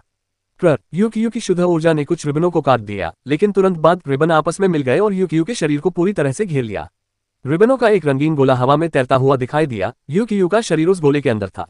उसी समय वह गोला नीचे उतर रहा था, ठीक उसी जगह पर जहां रिबन यूकियू को घेरे हुए थे। भीड़ उस रंगीन गोले को टकटकी लगाए देख रही थी और उसमें लगातार चमकती रोशनी देख रही थी। इसके अलावा अंदर कोई हिल डुल रहा था। स्पष्ट रूप से वह यूकियू ही थी जो गोले के अंदर संघर्ष कर रही थी। अब फ्यूचर एड्स, इस शक्तिशाली हमले के पीछे कौन है? भीड़ स्तब्ध रह गई। पलक झपकते ही उस व्यक्ति ने यूकियू को उस क्षेत्र का कैदी बना लिया। कितनी भयानक शक्ति थी। उस क्षण जिस स्थान से प्रत्येक रिबन निकला वहां पर परछाया दिखाई दी। परछाया गोले की ओर बढ़ने लगी जिससे भीड़ के चेहरे पर शिकन आ गई। वहां 4 रंगीन रिबन थे जिनमें से प्रत्येक को एक अलग व्यक्ति ने पकड़ रखा था। उनके चेहरे महीन जालीदार कपड़ों से ढके हुए थे और उनके बाल हवा में लहरा रहे थे। आश्चर्यजनक रूप से वे सभी महिलाएं थीं। वे सभी गोले के पास पहुंचने के लिए लंबे रंगीन रिबन को खींच रहे थे। जिस तरह से वे हवा में आगे बढ़ रहे थे उससे वे दिव्य प्राणियों की तरह दिख रहे थे। कई लोगों को लगा कि यह बहुत ही स्वप्न लग रहा था। जब भीड़ मानो स्वप्न में खोई हुई थी तभी चारों आकृतियां गोले के पास पहुंच चुकी थीं। उन्होंने अपने सुंदर पतले और सफेद हाथों को उसकी सतह पर रख दिया। पल भर में एक भयानक चीख गूंज उठी। स्पष्ट रूप से वह चीख यूकियू की थी। यूकियू उस गोले का कैदी था और उसे एक ही समय में 4 अत्यंत शक्तिशाली हमलों को सहना पड़ा। किसी को नहीं पता था कि वे चारों महिलाएं कौन थीं, लेकिन यूकियू ने उन्हें नाराज कर दिया था और उन्होंने उस पर जरा भी दया दिखाए बिना हमला कर दिया था। इसके अलावा प्रेम पीड़ित वन में मौजूद अन्य लोग भी हैरान थे। वे सोच रहे थे कि क्या इन महिलाओं को वन के स्वामी ने भेजा था या शायद वे यूकियू पर इसलिए हमला कर रही थी क्योंकि ध्वनि तरंगों का उपयोग करके उसके उग्र चिल्लाने से वन की शांति भंग हो गई थी।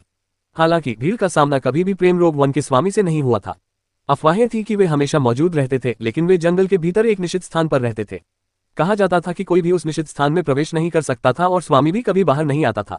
युए तियानचेन का चेहरा उतर गया। ये कैसे हो सकता है? वो युए कबीले का सदस्य था, उसे तो पता ही होगा कि प्रेम रोग वन का स्वामी कौन है। युए तियानचेन के इतने खास पल को ये लोग कैसे बर्बाद कर सकते हैं? वो तो हमेशा से लिन फैंग को मरते देखना चाहता था। लिन फैंग मौत के मुंह से बाल बाल बच गया, लेकिन तभी ये 4 महिलाएं अचानक प्रकट हुई और तुरंत यूकियू पर हमला कर दिया। युए तियानचेन सोच रहा था कि क्या उन्होंने लिन फैंग की रक्षा के लिए ऐसा किया था। असल में क्या हो रहा था केवल दुवान वुई यही जानता था कि क्या हो रहा है। वह ये भी समझता था कि इन सब का क्या मतलब है। वह आखिरकार बाहर आ गई थी और आखिरकार हमला कर रही थी। सब कुछ ठीक वैसा ही हो रहा था जैसा उसने अनुमान लगाया था और योजना बनाई थी। लिन फैंग ने यू तियानशिन के साथ साथ यू कुल के 2 शक्तिशाली जुवानची स्तर के साधकों को भी मार डाला था। इसके बाद यूकियू लिन फैंग को मारना चाहता था। लिन फैंग यू कुल का कट्टर दुश्मन बन चुका था, इसलिए वे उसकी जान लिए बिना नहीं रुकेंगे। ऐसा लग रहा था कि लिन फैंग की मृत्यु निश्चित है, लेकिन दुवान वुई इस बात से भली भांति परिचित थी कि जब तक वह यहाँ है कौन लिन फैंग को मारने की हिम्मत करेगा। 18 वर्ष पूर्व वह दुवान वंश की विलक्षण साधिका की तरह ही जुयू की सबसे प्रतिभाशाली प्रतिभाओं में से एक थी।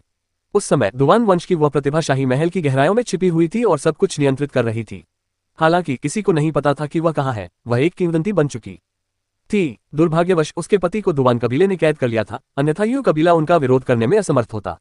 वातावरण में एक भयानक ऊर्जा का उद्भव हुआ। रंगीन गोला टूट गया और रंगीन रिबन छोटे छोटे टुकड़ों में बिखर गए। यूकियू एक बार फिर भीड़ की नजरों के सामने आ गई। हालांकि उस क्षण यूकियू पहले से बिल्कुल अलग लग रही थी। कुछ क्षण पहले यूकियू बेहद आक्रामक थी और लिन फैंग को जान से मारना चाहती थी, लेकिन उस समय यूकियू का शरीर घावों से भरा हुआ था और उसकी ऊर्जा कमजोर थी। इसके अलावा उसकी आंखों की चमक फीकी पड़ गई थी जिससे वह भोला भाला लग रहा था। वह दूर तक खाली निगाहों से देख रहा था, फिर भी ऐसा लग रहा था कि उसने हार नहीं मानी है। वह मूर्ख था क्योंकि उसे अभी भी यह नहीं पता था कि उसने इन महिलाओं के क्रोध को क्यों भड़काया था। उसे एक साथ 4 हमलों का सामना करना पड़ा। उसने हार नहीं मानी क्योंकि वह यू कुल का प्रतिष्ठित तीसरा बुजुर्ग था और चौथे जुबान क्यू स्तर का एक शक्तिशाली साधक था। फिर भी जुबान क्यू स्तर की इन 4 शक्तिशाली महिलाओं ने उसकी साधना को पनगु बना दिया। उसे ये भी नहीं पता था कि उसकी साधना शक्ति क्यों बाधित हो गई थी। उस क्षण यूकियू को बस यही एहसास हुआ कि उसकी दुनिया उसके चारों ओर ढह गई है। ऐसा लग रहा था जैसे उसने अपना मन निराशा के हवाले कर दिया हो। यूकियू के हाथ पैर अभी भी रंगीन रिबनों से बंधे हुए थे। उसी क्षण चारों सुडौल और आकर्षक महिलाओं ने अपने हाथ हिलाए और पलक झपकते ही यूकियू का शरीर क्षितिज में गायब हो गया। उसी समय चारों महिलाओं ने कुछ कहा। अब से यू कबीले के सभी सदस्यों को प्रेम रोग वन में प्रवेश करने से प्रतिबंधित किया जाता है। यदि वे जंगल में आधा कदम भी रखने का प्रयास करते हैं तो उन्हें उनके अपराध के लिए मार दिया जाएगा। बातचीत के दौरान चारों आकृतियां एक साथ चमक उठी और बांस के जंगल में गायब हो गईं। पलक झपकते ही वे ओझल हो गईं। हवा में टूटे हुए रंगीन रिबन अभी भी बेबस होकर लहरा रहे थे, मानो ये चारों आकृतियां सिर्फ कल्पना मात्र हों। उस दिन से यू कबीले को प्रेम रोग वन में प्रवेश करने से प्रतिबंधित कर दिया गया। स्पष्टतः इन शब्दों से यह साबित हो गया था कि ये चारों महिलाएं कौन थीं। वे प्रेम रोगग्रस्त वन की मालकिन का प्रतिनिधित्व करती थीं और यू कबीले को यह सूचित करने का दायित्व उन्हीं पर था कि उन्हें जंगल में वापस आने से प्रतिबंधित कर दिया गया है। यू की साधना शक्ति तो नष्ट हो ही गई थी, साथ ही पूरे यू कबीले को प्रेम रोग वन में दोबारा प्रवेश करने से प्रतिबंधित कर दिया गया था। यदि उन्होंने इस नियम का उल्लंघन किया तो उन्हें मार डाला जाएगा। धमाका, यू का शरीर जमीन पर जोर से गिरा और खून हवा में फैल गया। उसका पूरा शरीर क्षत विक्षत हो गया था। यू लुप्त होती आकृतियों को निश्चिंत होकर देखती रही और दुख एवं क्रोध से चीख उठी। क्यों? किसी ने उसके सवाल का जवाब नहीं दिया। भीड़ को भी समझ नहीं आ रहा था कि अभी अभी क्या हुआ। उन्हें समझ नहीं आ रहा था कि यू पर इतना हिंसक हमला क्यों किया गया और यू कबीले को अंदर आने से क्यों रोका गया। क्या ऐसा इसलिए हो सकता है क्योंकि यू ने जंगल की शांति और स्थिरता को भंग किया था? लेकिन लिन फैंग ने यू तियानशिन को मार डाला था और किसी ने कुछ नहीं किया। हालांकि लिन फैंग अब भी बेपरवाही से हवा में खड़ा था। उसकी आंखें बंद थीं, मानो कुछ हुआ ही न हो। इस दृश्य को देखकर कई लोग चौंक गए। क्या इसका लिन फैंग से कोई संबंध था? नहीं, यह असंभव है। इसका लिन फैंग से कोई लेना देना नहीं हो सकता। भीड़ में मौजूद लोगों ने तुरंत इस बात को खारिज कर दिया कि इसका लिन फैंग से कोई संबंध हो सकता है। लेवसिक फॉरेस्ट का मालिक एक असाधारण व्यक्ति था, जबकि लिन फैंग केवल यांगझोउ शहर का एक माक्विस था, इसलिए इसका उससे कोई संबंध नहीं हो सकता।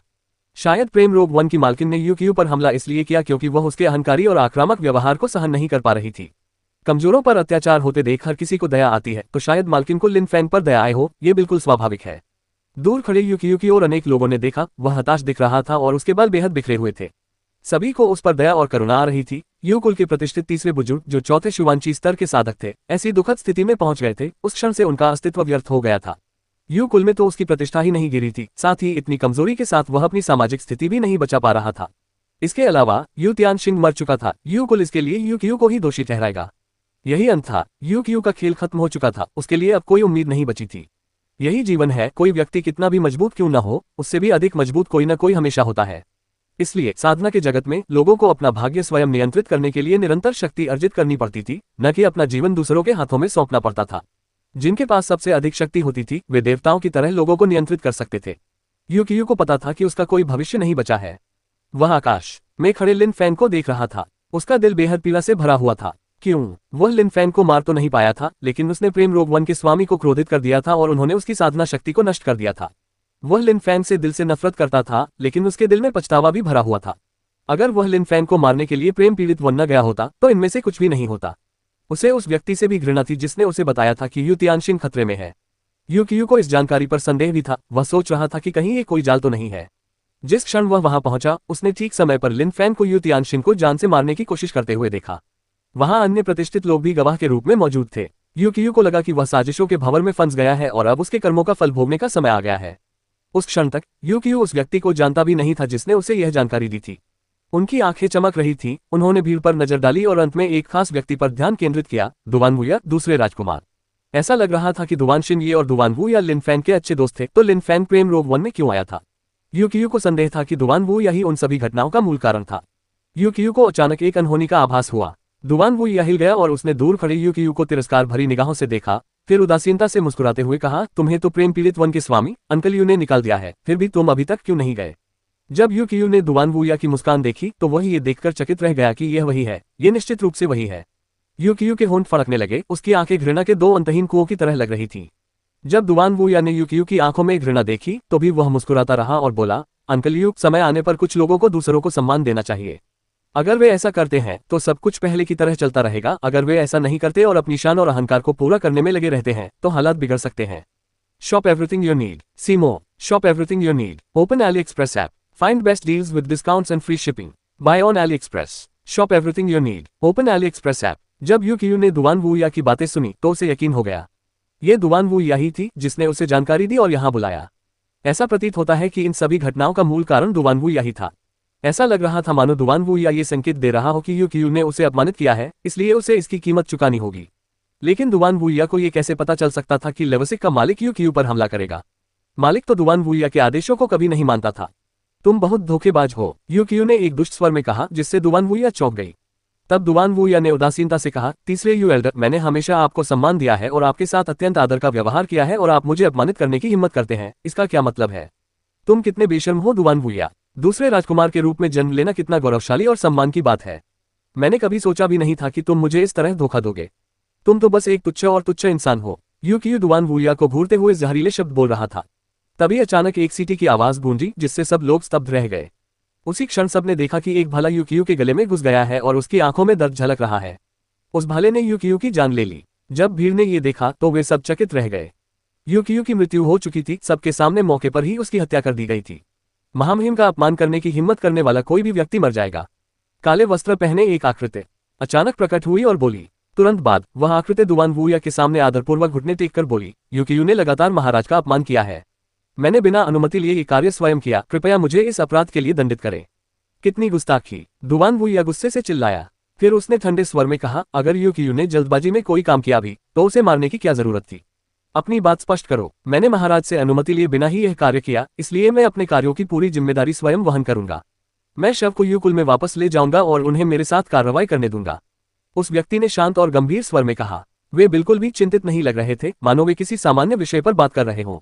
दुआन वूया एक पल के लिए असमंजस में दिखी और फिर बोली, यही एकमात्र विकल्प है। शव को यू कबीले के पास ले जाओ और उन्हें तुम्हारे साथ जो चाहे करने दो। वे जो भी फैसला करें तुम अवज्ञा नहीं कर सकते।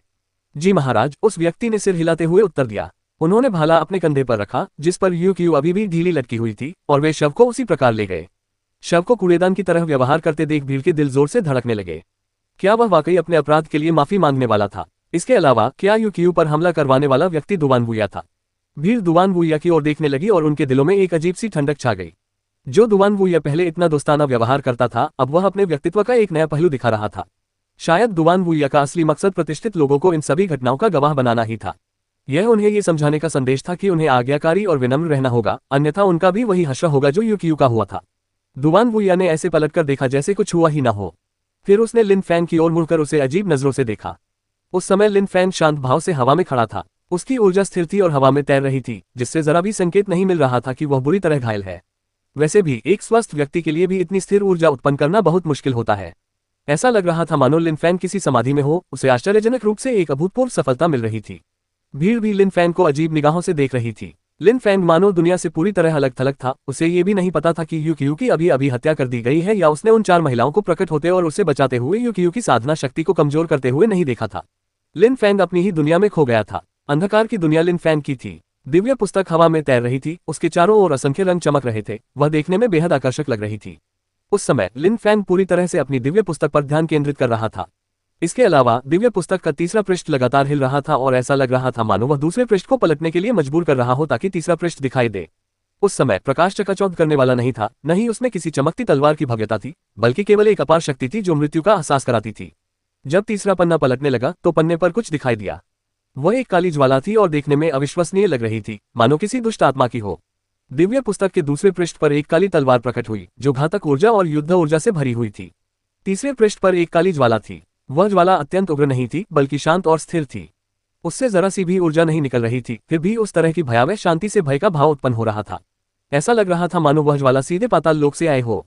वह बेहद डरावनी थी। भयानक आग, लिन फैंग ने सोचा। तलवार तो युद्ध देवता की थी और आग इतनी भयंकर थी कि उस घटना का वर्णन करने के लिए लिन फैंग के मन में सबसे पहले भयानक आग शब्द ही आया।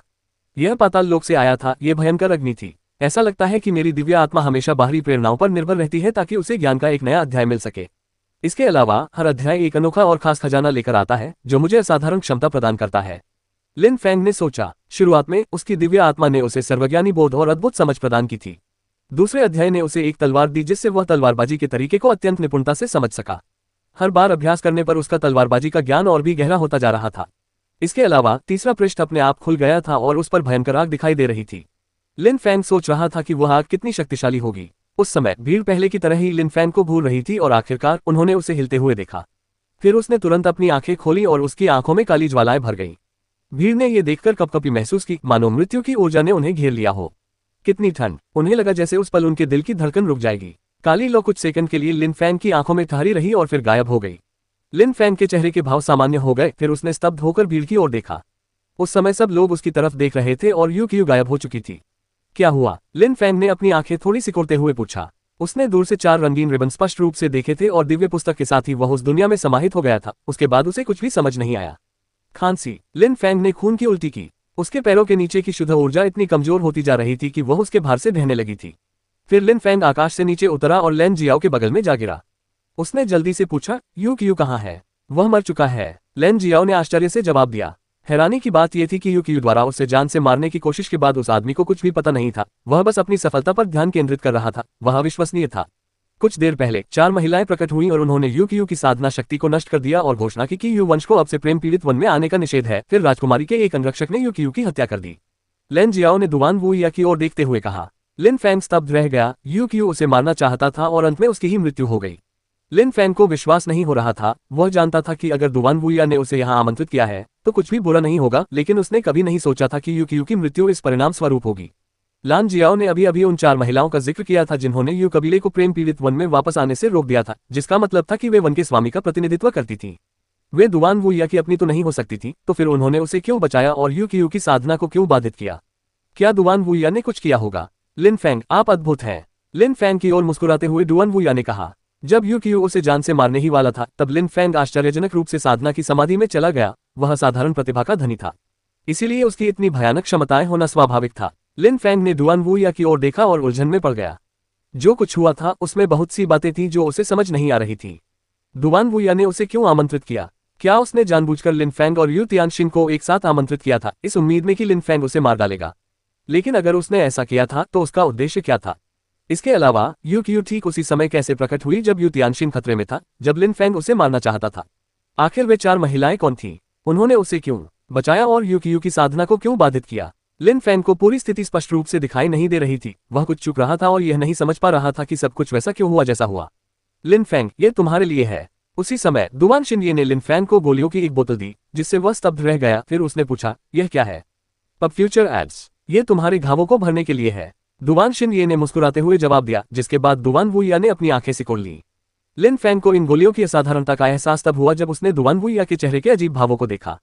राजकुमारी, मेरे घाव बिल्कुल भी गंभीर नहीं है। मुझे बस थोड़ा आराम चाहिए और मैं फिर से पूरी तरह ठीक हो जाऊंगा। लिन फैंग ने गोलियां लेने से इनकार करते हुए कहा। तुमने मुझे फिर से राजकुमारी कह दिया। दुआन शिनये निराश दिखी और अपनी कड़वाहट छिपाने की कोशिश की, जिससे लिन फैंग ने व्यंग्यात्मक मुस्कान के साथ कहा, मुझे माफ करना शिनये।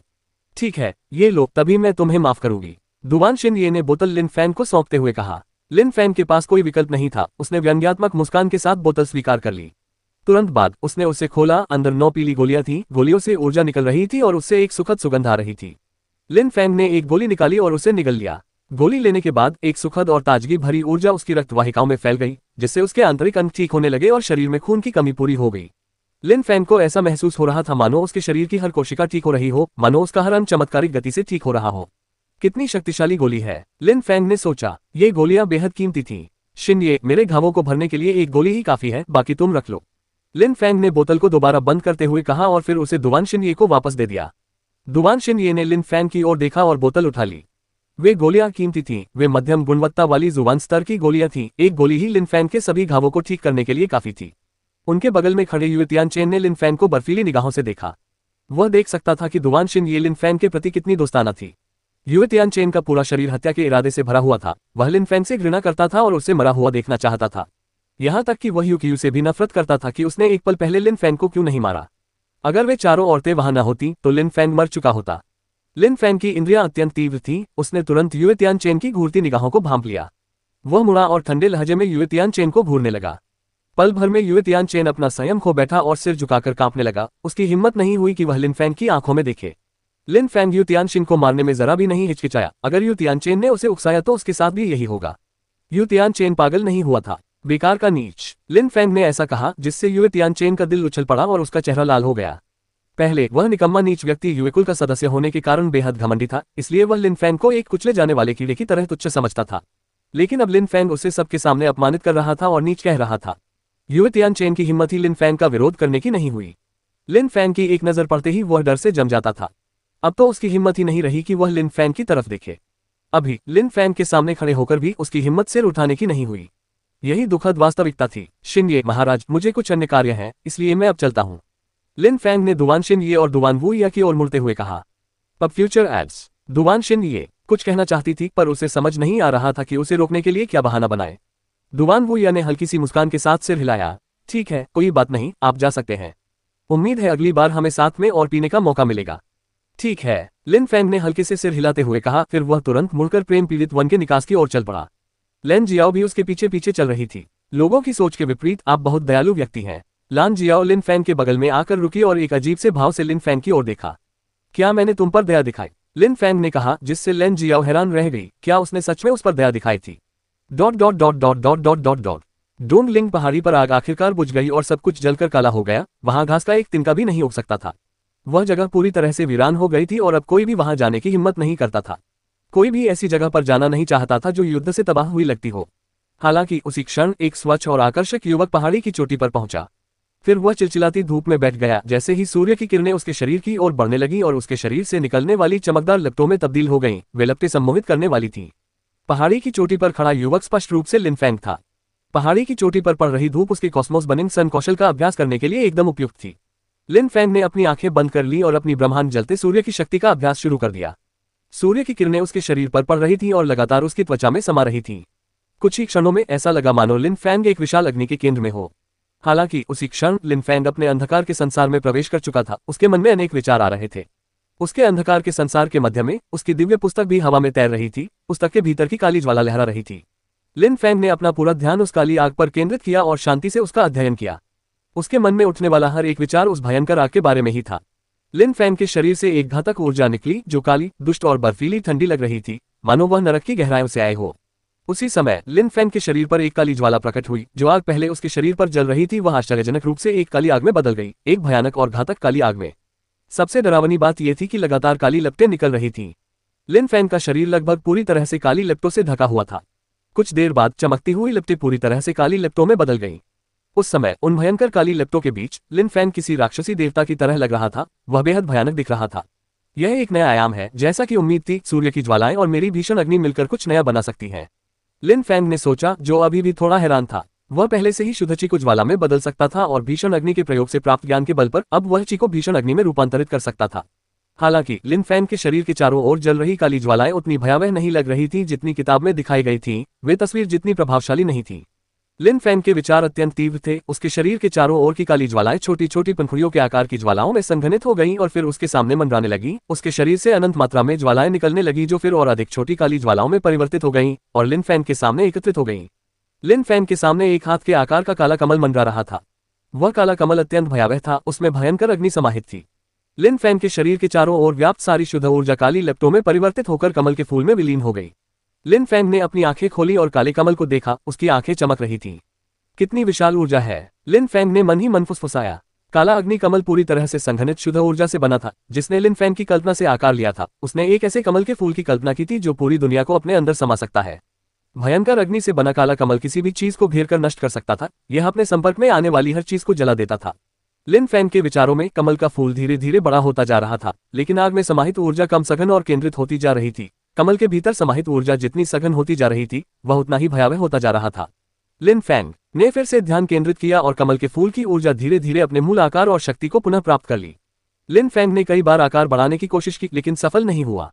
लिन फैंग ने अपनी ऊर्जा से कमल के फूल का आकार और शक्ति बढ़ाने का प्रयास बंद कर दिया। फिर उसने अपना हाथ बढ़ाया और पल भर में एक प्रचंड अग्नि प्रकट हुई। उस अग्नि के बीच में एक भयानक उग्र ऊर्जा व्याप्त थी। ये किसी भयंकर जानवर की आग जैसी लग रही थी। ठीक वही सार अग्नि जो लिन फैंग ने सेलेस्टियल रिवर में बिंग युआन से चुराई थी। सेलेस्टियल रिवर छोड़ने के बाद से उसे इसका उपयोग करने का कोई अवसर नहीं मिला था। अब उसने अपनी भीषण अग्नि को एक काले कमल में संघनित कर लिया था, इसलिए इसे आजमाना उचित था। वातावरण में राक्षसी शक्ति की अग्नि प्रचंडता से फैल रही थी। लिन फैंग ने अपने काले कमल को नियंत्रित किया और उसे राक्षसी शक्ति की अग्नि की ओर बढ़ाया। काला कमल धीरे धीरे खिलने लगा और साथ ही धीरे धीरे राक्षसी शक्ति की अग्नि को अपने घेरे में ले लिया। अवशोषित करो, लिन फैंग ने धीमी आवाज में आंखों में तीक्ष्ण भाव लिए कहा। पलक झपकते ही काले कमल की पंखुड़ियां बंद हो गईं और उन्होंने अपने भीतर की पशु शक्ति को पूरी तरह से सोख लिया। काली रोशनी टिमटिमाने लगी और कमल से घातक ऊर्जा की मात्रा बढ़ती चली गई। जैसे जैसे ये शक्तिशाली होता गया, इसका रूप और भी भयानक होता गया। लिन फैंग को ये स्थिति बिल्कुल भी अजीब नहीं लगी। ये 7 पूंछ वाले लोमड़ी की पशु शक्ति थी जो शुरू से ही अत्यंत शक्तिशाली थी। जब काले कमल ने उस पशु शक्ति को सोख लिया तो कोई भयानक अग्नि ऊर्जा उत्पन्न नहीं हुई, बल्कि एक भयावह घातक ऊर्जा उत्पन्न हुई। यह ऊर्जा बिना एक बूंद भी बर्बाद किए पूरी तरह से सोख ली गई। वह काला कमल वाकई विशालकाय था। ऐसा लग रहा था मानो वह सभी अग्नियों का देवता हो और संसार की सारी अग्नि को निगलने में सक्षम हो। कुछ देर बाद काला कमल और भी अधिक शक्तिशाली होता जा रहा था। लिन फैंग ये देखकर मुस्कुरा रहा था। उसने अपना सिर उठाया और आकाश में सूर्य की ओर देखते हुए चिल्लाया, रूपांतरित हो जाओ। लिन फैंग की चीख के बाद काला कमल असंख्य छोटी काली ज्वालाओं में परिवर्तित हो गया, जो लिन फैंग के शरीर में समाहित हो गई। लिन फैंग के शरीर के चारों ओर चमकदार सूर्य ज्वालाएं प्रकट हुई। जैसे ही भयंकर अग्नि समाहित हुई, लिन फैंग की सूर्य ऊर्जा और भी अधिक शक्तिशाली हो गई। उसके शरीर के भीतर की अग्नि और भी अधिक प्रचंड और चकाचौंध भरी हो गई। भयंकर अग्नि सूर्य की ऊर्जा के साथ विलीन हो सकती थी, और जब भयंकर अग्नि की शक्ति बढ़ने के बाद उसे वापस अपने शरीर में समाहित कर लेती थी तो उसकी सूर्य की ऊर्जा की शक्ति भी बढ़ जाती थी। पहाड़ी की चोटी पर अभी भी सूरज की रोशनी पड़ रही थी। लिन फैंग वहां मुस्कुराते हुए बैठा था। वह अपनी प्रगति से बेहद खुश था। वह लगभग मौत के मुंह से वापस आया था, जिसके कारण उसकी दिव्य पुस्तक स्वतः खुल गई और भयानक अग्नि प्रकट हुई। इसके अलावा उसकी भयानक अग्नि और ब्रह्मांड जलते सूर्य कौशल की ज्वालाएं आपस में मिल सकती थीं, जिससे वह अपने कौशल की गुणवत्ता और शक्ति को बहुत बढ़ा सकता था। लिन फैंग को आग पर नियंत्रण का बहुत कम ज्ञान था। चाहे गोलियां बनानी हो या हथियार गढ़ने हो, अपनी क्षमता बढ़ाने के लिए लिन फैंग को अत्यंत शक्तिशाली आग पर नियंत्रण की आवश्यकता होती थी। मेरी दिव्य आत्मा किस प्रकार की है? मुझे ऐसी आत्मा क्यों मिली है? लिन फैंग सोच रहा था। वह समझ नहीं पा रहा था कि उस ठंडी और बरसात वाली रात में जब उसकी आत्मा जागी तो उसने उसे असहनीय पीड़ा दी, लेकिन बदले में उसे बहुत बड़ा इनाम मिला। दिव्य पुस्तक का हर पन्ना उसे राक्षसी शक्तियां प्रदान करता प्रतीत हो रहा था, जैसे कि सरदार की तलवार, भयंकर अग्नि। अगले पन्ने पर क्या होगा? लिन फैंग ने ज्यादा नहीं सोचा। साधना का मार्ग अत्यंत लंबा और जटिल था। एक निश्चित अवस्था प्राप्त कर लेने से सफलता मिल जाएगी। लिन फैंग अच्छी तरह जानता था कि इस बारे में सोचने से उसे कोई लाभ नहीं होगा। जलती हुई ज्वालाएं लिन फैंग के शरीर में समा गईं और उसने साधना करना बंद कर दिया। उसकी आकृति पलक झपकते ही गायब हो गई और वह डोंडलिंग पहाड़ी से ओझल हो गया। Dot dot dot dot dot dot dot dot. Prem Rog 1 में जो कुछ हुआ था उसकी खबर बिल्कुल भी नहीं फैली थी, मानो कोई उसे फैलने से रोक रहा हो। यहाँ तक कि युए कबीले का एक खास व्यक्ति जिसने घटनाएं देखी थी भी चुप था। दूसरे राजकुमार दुवान वुया और युए कबीले के बीच जो कुछ हुआ था उसके बारे में भला कौन लापरवाही से बात करने की हिम्मत करेगा। बाहरी दुनिया बेहद शांत थी, सब कुछ सामान्य लग रहा था, लेकिन प्रेम पीड़ित वन में आश्चर्यजनक रूप से कई धनी और कुलीन युवा साधक मौजूद थे। पहले की तरह जू यू के कुलीन वर्ग को वहां घटी घटनाओं के बारे में कैसे पता नहीं चला होगा। वे सभी समझते थे कि यू वंश को कुछ कठिनाइयों का सामना करना पड़ेगा। यू तियानशिन को लिन फैंग और यू वंश के 2 शुवांची स्तर के साधकों ने मार डाला। इसके बाद यू की साधना शक्ति कमजोर पड़ गई और तुरंत बाद दुवानवुया के एक अंगरक्षक ने उसे मार डाला। लिवसिक फॉरेस्ट में ये सब घटनाएं घटित होते देखने के बाद सभी गवाह शांत कैसे रह सकते थे, लेकिन सेलेस्टियल अकादमी के सदस्यों को इसके बारे में पता नहीं था। सेलेस्टियल अकादमी के शिष्य मुख्य रूप से कियोंग बिलुओं से चिंतित थे। कियोंग बिलू ने डूबी को आसानी से हरा दिया था। उसकी नीली शून्य आत्मा अत्यंत शक्तिशाली थी और सेलेस्टियल अकादमी के अधिकांश छात्र कियोंग बिलू को अकादमी का सबसे प्रतिभाशाली छात्र मानते थे। वह अकादमी का शीर्ष क्रम का शिष्य था। हालांकि बहुत कम लोग मानते थे कि लिन फैंग सेलेस्टियल अकेडमी का सबसे प्रतिभाशाली छात्र था।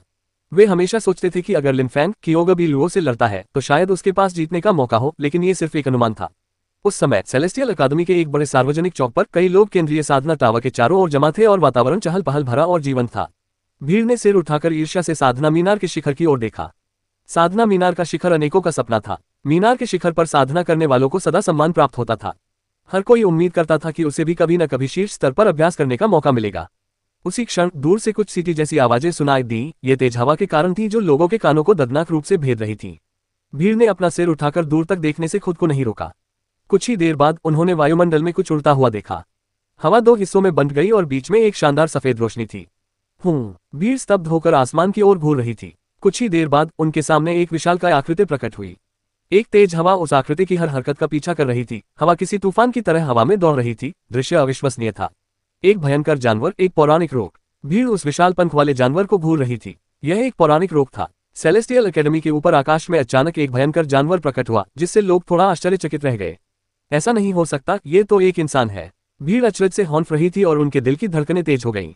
वह विशालकाय आकृति धीरे धीरे नजदीक आती जा रही थी। उस क्षण भीड़ उसे और भी स्पष्ट रूप से देख पा रही थी। हैरानी की बात यह थी कि वह विशालकाय आकृति कोई खूंखार जानवर नहीं थी, कोई पौराणिक रोग पक्षी भी नहीं था, बल्कि एक इंसान था। दरअसल वो विशालकाय आकृति और पंख एक आत्मा के थे, एक पौराणिक रोग आत्मा के। उच्च अधिकारी चू झानपेंग। पलक झपकते ही भीड़ के दिमाग में एक नाम आया। वह एक महान रॉक आत्मा थी, इसलिए वह निश्चित रूप से उच्च अधिकारी चू झानपेंग ही होगा। बेशक हवा में किसी को नहीं पता था कि उस महान रॉक के पीछे एक बर्फीली ठंडी ऊर्जा छिपी हुई है। उस समय सूर्य की किरणें लोगों के शरीरों पर पड़ रही थी, लेकिन अचानक आकाश में अंधेरा छा गया और वह बादलों से ढक गया। उच्च अधिकारी लुओजू। भीड़ एक बार फिर अचंभित हो गई। वे बिल्कुल सही थे। आकाश में 2 लोग थे, उच्च अधिकारी चू झानपेंग और उच्च अधिकारी लुओजू। 2 उच्च अधिकारी आश्चर्यजनक रूप से पूरी गति से उनकी ओर बढ़ रहे थे। ऐसा प्रतीत हो रहा था मानो दूर से कई परछाइयां झिलमिलाती हुई स्वर्गीय अकादमी की ओर आ रही हों। इसके अलावा ये सभी लोग बिना किसी अपवाद के पवित्र प्रांगण की वर्दी पहने हुए थे। क्या हो रहा है? भीड़ में बेचैनी बढ़ती जा रही थी। ये लोग शिव युए के पवित्र प्रांगण के छात्र थे, उनके चेहरे के भाव बेहद तीखे थे और वे अत्यंत शक्तिशाली ऊर्जा का उत्सर्जन कर रहे थे। वे सभी असाधारण रूप से बलवान थे, उनमें से एक भी कमजोर नहीं था। वे सभी लोग एक ही समय में सेलेस्टियल एकेडमी की ओर बढ़ रहे थे, यहाँ तक कि ज़ुयू के पवित्र आंगन के दो सबसे शक्तिशाली शिष्य भी वहां मौजूद थे। वे दोनों उच्च अधिकारी थे। ऐसा लग रहा है जैसे कुछ अविश्वसनीय होने वाला है, भीड़ ने सोचा। उसी क्षण चू जानपेंग आकाश में उनके ऊपर पहुंच चुके थे। पौराणिक रोग पक्षी के पंख हवा में फड़फड़ा रहे थे। तुरंत बाद वे साधना टावर के शिखर पर उतरे। ये सेलेस्टियल अकादमी का सबसे ऊंचा स्थान था और ऐसा लग रहा था मानो चू जानपेंग उसे अपने पैरों तले रख रहे हों। इससे सेलेस्टियल एकेडमी के सभी लोग आश्चर्यचकित रह गए। कितना आक्रामक! भीड़ चू जानपेंग को भूल रही थी। साधना टावर सेलेस्टियल अकादमी का प्रतीक था। साधना टावर में कदम रखना एक सम्मान की बात थी और सबसे ऊपरी मंजिल अकादमी का एक भव्य प्रतीक थी। हालांकि चू जानपेंग शिव युए के पवित्र प्रांगण से आया एक बाहरी व्यक्ति था। वह स्वर्गीय अकादमी में आया और तुरंत ही साधना के शिखर पर अपना अधिकार जमा लिया और उसका इरादा स्पष्ट था। चू जानपेंग का तात्पर्य यह था कि वह स्वर्गीय अकादमी को नीचा समझता था। वह उसके सदस्यों का अपमान कर रहा था। स्वर्गीय अकादमी के गौरवशाली प्रतीक का अनादर करके वह स्वर्गीय अकादमी के प्रत्येक सदस्य का अपमान कर रहा था। आखिरकार चू जानपेंग एक उच्च अधिकारी था। इससे सेलेस्टियल अकादमी के सदस्य क्रोधित हो गए, लेकिन 8 उच्च अधिकारियों में से एक का सामना करते हुए वे क्या कर सकते थे? उन पर गुस्सा करना व्यर्थ था, वे उनसे लड़ नहीं सकते थे। ल्यूओ ज़ू भी हवा में था और फिर टावर पर खड़ा हो गया। वह चू जानपेंग की तरह ही बेहद ताकतवर था और दोनों ने सेलेस्टियल एकेडमी के सदस्यों को तिरस्कार भरी निगाहों से देखा। पवित्र प्रांगण के सभी छात्रों की परछाइयां झिलमिला उठीं और वे सभी एक सीधी रेखा में खड़े हो गए। उन्होंने स्वर्गीय अकादमी के छात्रों को नीचा देखा। वे सभी बेहद अभिमानी लग रहे थे। मैंने सुना है कि सेलेस्टियल अकादमी में कुछ प्रतिभाशाली लोग सामने आए हैं। इसके अलावा उनमें से 2 पहले ही जुबान क्यू इस स्तर को पार कर चुके हैं। चू जानपेंग ने साधना टावर के शीर्ष से कहा। उनकी आवाज अपमान और व्यंग्य से भरी हुई थी। सेलेस्टियल अकादमी का प्रभाव दिन प्रतिदिन बढ़ता जा रहा है। आज लुओ ज़ू और मैं अपने कुछ सहपाठियों को यहाँ लाए हैं ताकि हम सब एक दूसरे से सीख सकें। हम देखना चाहते हैं कि सेलेस्टियल अकादमी के प्रतिभाशाली छात्र वास्तव में कितने महान और शक्तिशाली हैं। चू जानपेंग ने भीड़ की ओर घमंडी नजर से देखते हुए कहा। चू जानपेंग ने जुवानची स्तर को पार कर लिया था और पिछले 2 वर्षों से वह 8 उच्च अधिकारियों में से एक था। वह आलसी भी नहीं था। अपनी स्वाभाविक क्षमताओं के बल पर उसने पहले ही जुवानची के तीसरे स्तर को पार कर लिया था, जबकि तुच्छ कीड़े कियोगा बीलुओ और डूबी ने केवल जुवानची के पहले स्तर को ही पार किया था। वे उससे प्रतिस्पर्धा नहीं कर सकते थे। इसके अलावा चू जानपेंग भी लिन फैन को भूला नहीं था। दरअसल वह 2 कारणों से सेलेस्टियल एकेडमी आया था, जिनमें से एक कारण स्पष्ट रूप से लिन फैन था। उसने जमीन पर मौजूद सेलेस्टियल एकेडमी के छात्रों पर एक नजर डाली। उसके 2 विशालकाय पौराणिक रोगपंख आकाश में तेजी से उड़े और वह जमीन पर उतरा। हवा में उठने के तुरंत बाद वह फिर से साधना टावर के शिखर पर जा उतरा। अब उसके बगल में एक सुंदर स्त्री प्रकट हुई थी। अगर लिन फैंग वहां होता तो वह उसे जरूर पहचान लेता। वह लिन कियान ही थी। लिन कियान साधना टावर के ऊपर खड़ी होकर नीचे भीड़ को देख रही थी। शक्ति का एहसास उसके हृदय में उमड़ पड़ा, मानो लिन फैंग द्वारा चूर चूर किया गया उसका स्वाभिमान पल भर में बहाल हो गया हो। अब फ्यूचर एड्स। भले ही उसकी प्राकृतिक क्षमताएं लिन फैंग जितनी प्रभावशाली नहीं थी, लेकिन उसे अत्यधिक शक्तिशाली होने की आवश्यकता नहीं थी। जब तक उसका प्रेमी काफी मजबूत था, वह लिन फैंग को कुचलने में सक्षम होगी। चिंता मत करो कियान कियान, मैं तुमसे किया वादा पूरा करूंगा, चू जानपेंग ने ठंडे स्वर में कहा। अगर उसे मौका मिलता तो वह लिन फैंग को जान से मार देता। उसे याद था जब वह यूनहाई संप्रदाय में गया था, उस समय लिन फैंग एक मामूली इंसान था, एक छोटा सा कीड़ा। फिर भी उसने उसे अपमानित करने की हिम्मत की थी। उसे लिन फैंग को बहुत पहले ही मार देना चाहिए था। लिन फैंग पहले से ही काफी शक्तिशाली था और सेलेस्टियल अकादमी के सदस्य उसे एक प्रतिभाशाली व्यक्ति मानते थे। यहाँ तक कि दूसरे राजकुमार दुवानवुई अभी उसका सम्मान और प्रशंसा करते थे। हालांकि चू जानपेंग लिन फैंग का इस्तेमाल अपने अहंकार को संतुष्ट करने के लिए करना चाहता था। कोई जवाब क्यों नहीं दे रहा? क्या दिव्य अकादमी में कोई काबिल नहीं बचा? चू जानपेंग ने मजाक में कहा, जिससे साधना टावर के नीचे मौजूद भीड़ स्तब्ध रह गई। वे उसकी बात का खंडन करना चाहते थे, लेकिन उन्हें समझ नहीं आ रहा था कि क्या कहें। दरअसल वे चू जानपेंग से मुकाबला नहीं कर सकते थे। आखिरकार वह 8 उच्च अधिकारियों में से एक था। अगर वे उसका विरोध करते और उसे नाराज करते तो यह मौत को दावत देने जैसा होता। लेकिन उसी क्षण दूर से कुछ आकृतियां दिखाई दी। ये आकृतियां तेजी से आगे बढ़ रही थीं। इसके अलावा आकाश में कुछ लोग भी दिखाई दिए। ये लोग दिव्य अकादमी के शिक्षक थे, जो जुवानची स्तर के साधक थे। वे शायद ही कभी बाहर आते थे, लेकिन उस समय पवित्र प्रांगण से ये शोर मचाने वाले और बेहद अभिमानी लोग अकादमी में घुस आए तो शिक्षक भला कैसे प्रतिक्रिया न देते। चू जानपेंग और लुओ ज़ू ने शांत और गंभीर भाव से आकाश में गतिमान आकृतियों को देखा। वे बिल्कुल भी प्रभावित नहीं दिखे, मानो उन्हें परवाह ही न हो। चू जानपेंग और लुओ ज़ू ने सेलेस्टियल अकादमी में जबरदस्ती प्रवेश किया है, इसका क्या मतलब है? उसी क्षण सेलेस्टियल अकादमी का एक शिक्षक आगे आया और उसने चू जानपेंग और लुओ ज़ू से बात की, जो अभी भी साधना टावर के शीर्ष पर खड़े थे। मैंने, चू जानपेंग ने, सुना है कि स्वर्गीय अकादमी में कुछ प्रतिभाशाली छात्र हैं। बधाई हो, मैं आपकी प्रशंसा करता हूँ। इसलिए आज मैं अपने कुछ साथी शिष्यों के साथ आपसे सीखने और सलाह मशविरा करने आया हूँ। स्वर्गीय अकादमी अब प्रतिष्ठित और शक्तिशाली है। मुझे आशा है कि आप उदार होकर हमें इसके सदस्यों से सीखने का अवसर देंगे, चू झानपेंग ने मुस्कुराते हुए कहा, लेकिन उनके चेहरे पर मुस्कान नहीं थी। उनका इरादा स्पष्ट था, वे स्वर्गीय अकादमी के छात्रों को चुनौती देने आए थे। जू यू का पवित्र प्रांगण और स्वर्गीय अकादमी शाही शहर के दो महान शैक्षणिक संस्थान हैं। यहाँ चुनौतियां आना बहुत आम बात है, मुझे पता है कि आप मना नहीं करेंगे, लुओ जू ने बर्फीले स्वर में कहा। सेलेस्टियल अकेडमी के शिक्षक ने भौहें चढ़ाईं। चू झानपेंग और लुओ जू काफी समय से प्रसिद्ध थे और वह सोच रहे थे कि वे कितने शक्तिशाली हो गए हैं, लेकिन उन्हें सबसे ज्यादा डर इस बात का था कि वे सेलेस्टियल अकेडमी के शिष्यों को आसानी से हरा सकते हैं। चू झानपेंग और लुओ जू, आप किस तरह की सलाह चाहते हैं? चूंकि हमारा पवित्र प्रांगण और आपका स्वर्गीय अकादमी दोनों ही बहुत कुछ आदान प्रदान कर सकते हैं, इसलिए हमें निश्चित रूप से समान संख्या में छात्रों का चयन करना चाहिए। यदि आप सामूहिक लड़ाई चाहते हैं तो हमें कोई आपत्ति नहीं है, चू झानपेंग ने उत्तर दिया। पब फ्यूचर एड्स। सेलेस्टियल अकादमी के शिक्षक थोड़े हैरान थे। हालांकि सेलेस्टियल अकादमी काफी शक्तिशाली थी, लेकिन इसकी शुरुआत शून्य से हुई थी, जबकि होली कोर्टयार्ड ने देश के सबसे बड़े संप्रदायों से सर्वश्रेष्ठ शिष्यों को तुरंत एकत्रित कर लिया था और स्थापना के समय से ही शक्तिशाली थी। सेलेस्टियल अकादमी स्पष्ट रूप से शिवयू के होली कोर्टयार्ड से कमजोर थी और समान संख्या में लोगों को युद्ध में उतारने पर सेलेस्टियल अकादमी की निश्चित रूप से हार होती। उनके जीतने की कोई संभावना नहीं थी। अगर आपको डर है कि इससे सेलेस्टियल अकादमी की बदनामी होगी तो हम इसे और भी आसान बना सकते हैं। आप तुरंत अकादमी के दो सबसे मजबूत और प्रतिभाशाली छात्रों को चुन सकते हैं और वे लुओ जू और मुझसे लड़ सकते हैं, चू झानपेंग ने मजाक में कहा। सेलेस्टियल अकादमी के सदस्य मन ही मन उनका अपमान कर रहे थे। चू झानपेंग और लुओ जू उच्च अधिकारी थे, भला उनसे कौन मुकाबला कर सकता था? यहाँ तक कि कियोगो भी लुओ भी उनका मुकाबला नहीं कर सकता था। अगर उसने कोशिश की तो वह निश्चित रूप से हार जाएगा। ऐसा प्रतीत होता था कि सेलेस्टियल अकेडमी के पास इस तरह की चुनौती जीतने का बिल्कुल भी मौका नहीं था। ठीक है, मैं दो लोगों को चुनूंगा जो तुम्हारे खिलाफ लड़ेंगे, सेलेस्टियल अकादमी के जुबान क्यू स्तर के शिक्षक ने कहा। भीड़ अवाक रह गई। आश्चर्य से उन्होंने सहमति दे दी थी। चू झानपेंग भी आश्चर्यचकित था, लेकिन फिर भी उसे यह स्थिति बेहद मनोरंजक लगी। क्या वे उसकी चुनौती स्वीकार करके बहुत ही लापरवाही भरा काम नहीं कर रहे थे? लेकिन अभी नहीं, शिक्षक ने आगे कहा। फिर उन्होंने कहा, जल्द ही शाही शहर का भव्य टूर्नामेंट होगा। उस समय आप और लुओ जू भी भाग लेंगे, मेरे द्वारा चुने गए छात्र भी भाग लेंगे और आपको टूर्नामेंट के दौरान उनके खिलाफ लड़ने का मौका मिलेगा। चू झानपेंग आश्चर्यचकित था। उसने अपने वार्ताकार से इतनी सटीक गणना करने की उम्मीद नहीं की थी। वास्तव में शाही शहर का भव्य टूर्नामेंट जल्द ही शुरू होने वाला था और उच्च अधिकारियों के रूप में चू झानपेंग और लुओ जू स्पष्ट रूप से भाग लेने वाले थे। ये भव्य टूर्नामेंट विशेष रूप से प्रतिभाशाली छात्रों के लिए महत्वपूर्ण होगा। सेलेस्टियल अकादमी भी इसमें भाग लेने के लिए कुछ छात्रों का चयन करेगी। आश्चर्यजनक रूप से शिक्षक ने चू झानपेंग की चुनौती के लिए भी वही दिन चुना था। यही मेरी शर्त है, अन्यथा दिव्य अकादमी आपकी चुनौती को नजरअंदाज कर देगी, दिव्य अकादमी के शिक्षक ने समझाया। चू झानपेंग की आंखों में विचारों की चमक थी। वह कुछ देर चुप रहा, फिर लुओ जू और उसने एक दूसरे की ओर देखा, तुरंत मुस्कुराए और सिर हिलाया। लुओ जू और चू झानपेंग को उस दौरान खुद को तैयार करने और भी मजबूत बनने का समय मिलेगा। इसमें कोई नकारात्मक पहलू नहीं दिख रहा था। ठीक है, मैं स्वीकार करता हूँ, चू झानपेंग ने सिर हिलाया। मुझे उम्मीद है कि उस दिन स्वर्गीय अकादमी दो निकम्मे साधकों को नहीं चुनेगी, अन्यथा हम इसका फायदा उठा सकेंगे और स्वर्गीय अकादमी शाही शहर में हंसी का पात्र बन जाएगी, चू झानपेंग ने मजाक में कहा। इसके तुरंत बाद उसने अपनी आस्तीनें ऊपर चढ़ाई। एक तेज हवा पूरे क्षेत्र में फैल गई। पौराणिक रॉक के पंख खुल गए, फिर वह हवा में उठा और उड़ गया। चलो चलें, लुओ जू ने बेपरवाही से कहा। वह तुरंत हवा में तैरने लगा और आकाश में ऐसे चलने लगा जैसे वह आराम से टहल रहा हो। वह सहज और तनावमुक्त दिख रहा था। जब शिव युए के पवित्र प्रांगण के लोगों ने इन दोनों को जाते देखा तो वे सब धीरे धीरे उनके पीछे चलने लगे। देखते ही देखते वे सब गायब हो गए, लेकिन उनके घृणित और निंदनीय व्यवहार का असर उनके जाने के बाद भी स्वर्गीय अकादमी के सदस्यों पर बना रहा। जब शिक्षक ने उन्हें जाते हुए देखा तो उनकी आंखों में चमक आ गई। उन्होंने भीड़ पर एक नजर डाली और कहा, 10 साल बीत चुके हैं, अब जल्द ही शिवयू की महान प्रतियोगिता शुरू होने वाली है। मुझे आशा है कि आप सभी इस अवसर का लाभ उठाएंगे और लगातार मजबूत बनने के लिए और भी अधिक प्रेरित होंगे। शिवयू की महान प्रतियोगिता। भीड़ विस्मित हो गई। उन्होंने इसके बारे में पहले ही सुना था। हर 10 साल में शिवयू क्षेत्र में एक महान प्रतियोगिता आयोजित की जाती थी, जहां शिवयू के 13 देशों के कुलीन साधक एकत्रित होते थे। हर 10 साल में जब शिवयू की महान प्रतियोगिता होती थी तो पूरा क्षेत्र और भी जीवंत हो उठता था और प्रतिभाओं की बाढ़ आने लगती थी।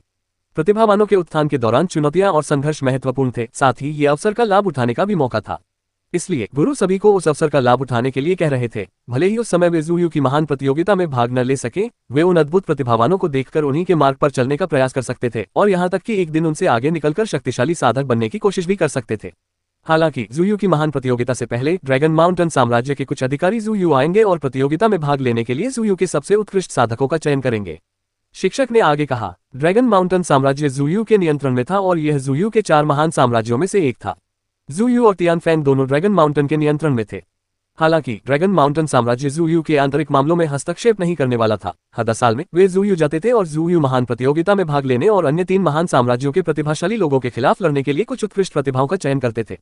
बेशक हम ड्रैगन माउंटेन साम्राज्य के लोगों को यहाँ आकर कचरे का ढेर नहीं देखने देंगे, इसलिए ड्रैगन माउंटेन साम्राज्य की टीम के ज़ूयू आने से पहले ज़ूयू अपना एक भव्य टूर्नामेंट आयोजित करता है, जिसमें देश के सबसे उत्कृष्ट शिष्यों को चुना जाता है ताकि वे ड्रैगन माउंटेन साम्राज्य द्वारा प्रतिभावान व्यक्तियों को चुनने के दौरान अपनी शक्ति और प्रतिभा का प्रदर्शन कर सकें। ड्रैगन माउंटेन साम्राज्य द्वारा प्रतिभाशाली माने जाने के लिए दो कारक निर्णायक है, शक्ति और प्राकृतिक क्षमताएं। यदि ड्रैगन माउंटेन साम्राज्य आपको महत्व देता है तो भले ही आप इस समय बहुत शक्तिशाली न हो, आपका भविष्य अनगिनत अवसरों से भरा है। शिक्षक के इस कथन से भीड़ उत्साह से भर उठी। भले ही वे पर्याप्त शक्तिशाली न हो, यदि उनमें उच्च प्राकृतिक क्षमताएं हों तो साम्राज्य फिर भी उन्हें चुन सकता है। यदि साम्राज्य उन्हें महत्व देता है तो वे ज़ूयू को छोड़कर जा सकेंगे और उनका भविष्य अनंत अवसरों से भर जाएगा। लेकिन क्या उनकी प्राकृतिक क्षमताएं साम्राज्य का ध्यान आकर्षित करने के लिए पर्याप्त थीं? जब कई लोगों ने इस बारे में सोचा तो वे फिर से निराश हो गए। ये बहुत मुश्किल था। साम्राज्य में कई प्रतिभाशाली लोग थे। साम्राज्य की नजर में आने के लिए कम से कम ज़ूयू में उन्हें असाधारण और सबसे अलग होना पड़ता था, और वे निश्चित रूप से उस तरह के लोग नहीं थे। शायद लिन फैंग अपनी स्वाभाविक क्षमताओं के साथ साम्राज्य का ध्यान आकर्षित कर सकता था, क्योंकि लिन फैंग की ताकत अभी तक उनका ध्यान आकर्षित करने के लिए पर्याप्त नहीं थी। ग्रैंड टूर्नामेंट के लिए सेलेस्टियल अकादमी 5 छात्रों को भेज सकेगी, यानी केवल 5 ही भाग ले सकेंगे। आपका चयन होगा या नहीं और क्या आपको साम्राज्य की नजर में आने का मौका मिलेगा, यह आप पर निर्भर करता है। बस खुद को देखिए और आपको पता चल जाएगा। भीड़ को इतना उत्साहित देखकर शिक्षक ने कहा। फिर उन्होंने आगे कहा, इसके अलावा जैसा कि आपने अभी देखा, इन 5 लोगों में से मैं 2 लोगों को चुजान पेंग और लुओजू के खिलाफ लड़ने के लिए चुनूंगा। चुजान पेंग और लुओजू के खिलाफ लड़ना? भीड़ हैरान रह गई। क्या उनके खिलाफ लड़ना संभव भी था? चुजान पेंग और लुओजू उन 8 उच्च अधिकारियों में से 2 थे और यह स्थिति पिछले 2 वर्षों से बनी हुई थी। चयन के समय वे दोनों जुवानची स्तर पर थे। अपनी स्वाभाविक क्षमताओं के बल पर पिछले 2 वर्षों में वे कितने शक्तिशाली हो गए थे। कम से कम वे दूसरे जुवानची स्तर तक तो पहुंच ही गए होंगे। सेलेस्टियल अकादमी में कोई भी ऐसा प्रतिभाशाली व्यक्ति नहीं था जिसकी तुलना उनसे की जा सके। शायद क्योगा बीलुओ और डूबी के पास मौका था, लेकिन डूबी अब अपंग हो चुकी थी। बेशक लिन फैंग ने डूबी का हाथ काट दिया था, इसलिए उसे भी चुने गए 5 लोगों में गिना जा सकता है। लिन फैंग ने आसानी से डूबी का हाथ काट दिया था। भले ही उसका साधना स्तर कम था, लेकिन वह जुवानची स्तर के साधकों को हरा सकता था, जिसका मतलब था कि वह जुवानची स्तर के किसी भी साधक के बराबर शक्तिशाली था। मैंने पहले ही 2 लोगों में से एक को चुन लिया है, बाकी पदों के लिए आप लोग प्रतिस्पर्धा कर सकते हैं। शिक्षक ने फिर कहा। मुकाबला। भीड़ में मौजूद लोग दबे स्वर में सिर हिला रहे थे। भला कौन उन 8 उच्च अधिकारियों में से किसी एक से लड़ने की हिम्मत करेगा? वे समय से पहले मरना नहीं चाहते थे। हालांकि एक फाइटर का चयन पहले ही हो चुका था। संभवतः वह क्योगा बीलुओ था। वह अकादमी का सबसे होनहार छात्र था, उसे ही चुना जाना था। आपने किसे चुना है? उसी क्षण दूर से एक आकृति दिखाई दी। भीड़ ने मुड़कर देखा तो आकाश में कोई भव्यता से उड़ता हुआ दिखाई दिया। ये वही क्योगा बीलू थी, अकादमी की सबसे होशियार छात्रा जिसके बारे में हर कोई बात कर रहा था। उसी क्षण उसने शिक्षक की ओर देखा और पूछा, आपने किसे चुना है? कियोन बीलू को दूसरों की राय की बहुत परवाह रहती थी। भीड़ रोमांचित थी। ये क्योगा बीलुओ के लिए सम्मान की बात थी। वह अकादमी का सर्वश्रेष्ठ शिष्य था। संभवतः क्योगा बीलुओ का ही चयन हुआ था। ये तुम नहीं हो। शिक्षक ने तुरंत इस बात का खंडन किया, जिससे पूरी भीड़ आश्चर्यचकित रह गई, क्योंकि उनका अनुमान गलत निकला था। कियोन बीलू ने भौहें चढ़ाकर कहा, अगर मैं नहीं तो क्या ये लिन फैंग हो सकता है? लिन फैंग भी नहीं, लेकिन तुम दोनों निश्चित रूप से उन 5 लोगों में शामिल होगे। उच्च अधिकारियों के खिलाफ लड़ाई की बात करें तो लिन फैंग और तुम्हारे पास बाकी सभी के बराबर मौका है। तुम प्रतिस्पर्धा कर सकते हो और जो सबसे मजबूत होगा उसे ही मौका मिलेगा। क्या प्रतियोगिता में भाग लेने की कोई जरूरत भी है? चूंकि आपने यह फैसला कर लिया कि मेरा चयन नहीं हुआ जबकि मुझे होना चाहिए था, तो क्या इसका मतलब यह है कि आपको लगता है कि मुझसे ज्यादा मजबूत लोग कहीं और भी हैं? कियोन बीलुओ को बहुत गुस्सा आया। हैरानी की बात यह थी कि जिसे चुना गया वह नहीं था। उसे बहुत गुस्सा आया। हो सकता है तुम्हें वह जगह मिल जाए, या हो सकता है कोई और तुमसे पहले उसे हासिल कर ले। जुवानची स्तर के शिक्षक ने यह बात तब कही जब उन्होंने देखा कि क्योगा बीलू उनसे कितने असभ्य तरीके से बात कर रहा था और कितना नाराज लग रहा था। हालांकि क्योगा बीलू एक प्रतिभाशाली व्यक्ति था, लेकिन उसे केवल स्वर्गीय अकादमी के भीतर ही प्रतिभाशाली माना जाता था। जिस तरह से वह अपने वरिष्ठों से घमंड से बात कर रहा था, उसे देखते हुए यह आश्चर्य की बात नहीं होगी कि अत्यधिक शक्तिशाली होने के बाद वह स्वर्गीय अकादमी को नीचा दिखाने लगे। बकवास। बताओ मुझे कौन हरा सकता है? कियोन बीलुओ ने गुस्से से चिल्लाते हुए कहा। लिन फैंग कर सकता है। शिक्षक ने ठंडे और उदासीन लहजे में आंखें सिकोड़ते हुए जवाब दिया। लिन फैंग और फिर से लिन फैंग। तुम लोग मेरी तुलना उससे कैसे कर सकते हो? मैं तुम सबको साबित कर दूंगा कि तुम ऐसा सोचकर कितने मूर्ख हो। क्योगा बीलुओ ने ठंडे स्वर में चिल्लाते हुए कहा। जब वह अभी तक जुवानची स्तर तक नहीं पहुंचा था तब वह बेहद अंतर्मुखी था और बिल्कुल भी घमंडी नहीं था, लेकिन जुवानची स्तर तक पहुंचने के बाद वह बेहद घमंडी हो गया था। ऐसा इसलिए था क्योंकि वह डूबी से कहीं अधिक शक्तिशाली हो गया था और आसानी से अकादमी का शीर्ष छात्र बन सकता था, लेकिन हर किसी का ध्यान और प्रशंसा न मिलने से वह क्रोधित हो रहा था। चूंकि कुछ लोगों को अभी उस पर संदेह था, इसलिए उसे कार्रवाई करनी होगी और सबको ये दिखाना होगा कि वह सर्वश्रेष्ठ है। कियोन बीलुओ ने मुड़कर उस महल की ओर देखा जहां सैन्य छात्र रहते थे। फिर उसने अपना मुंह खोला।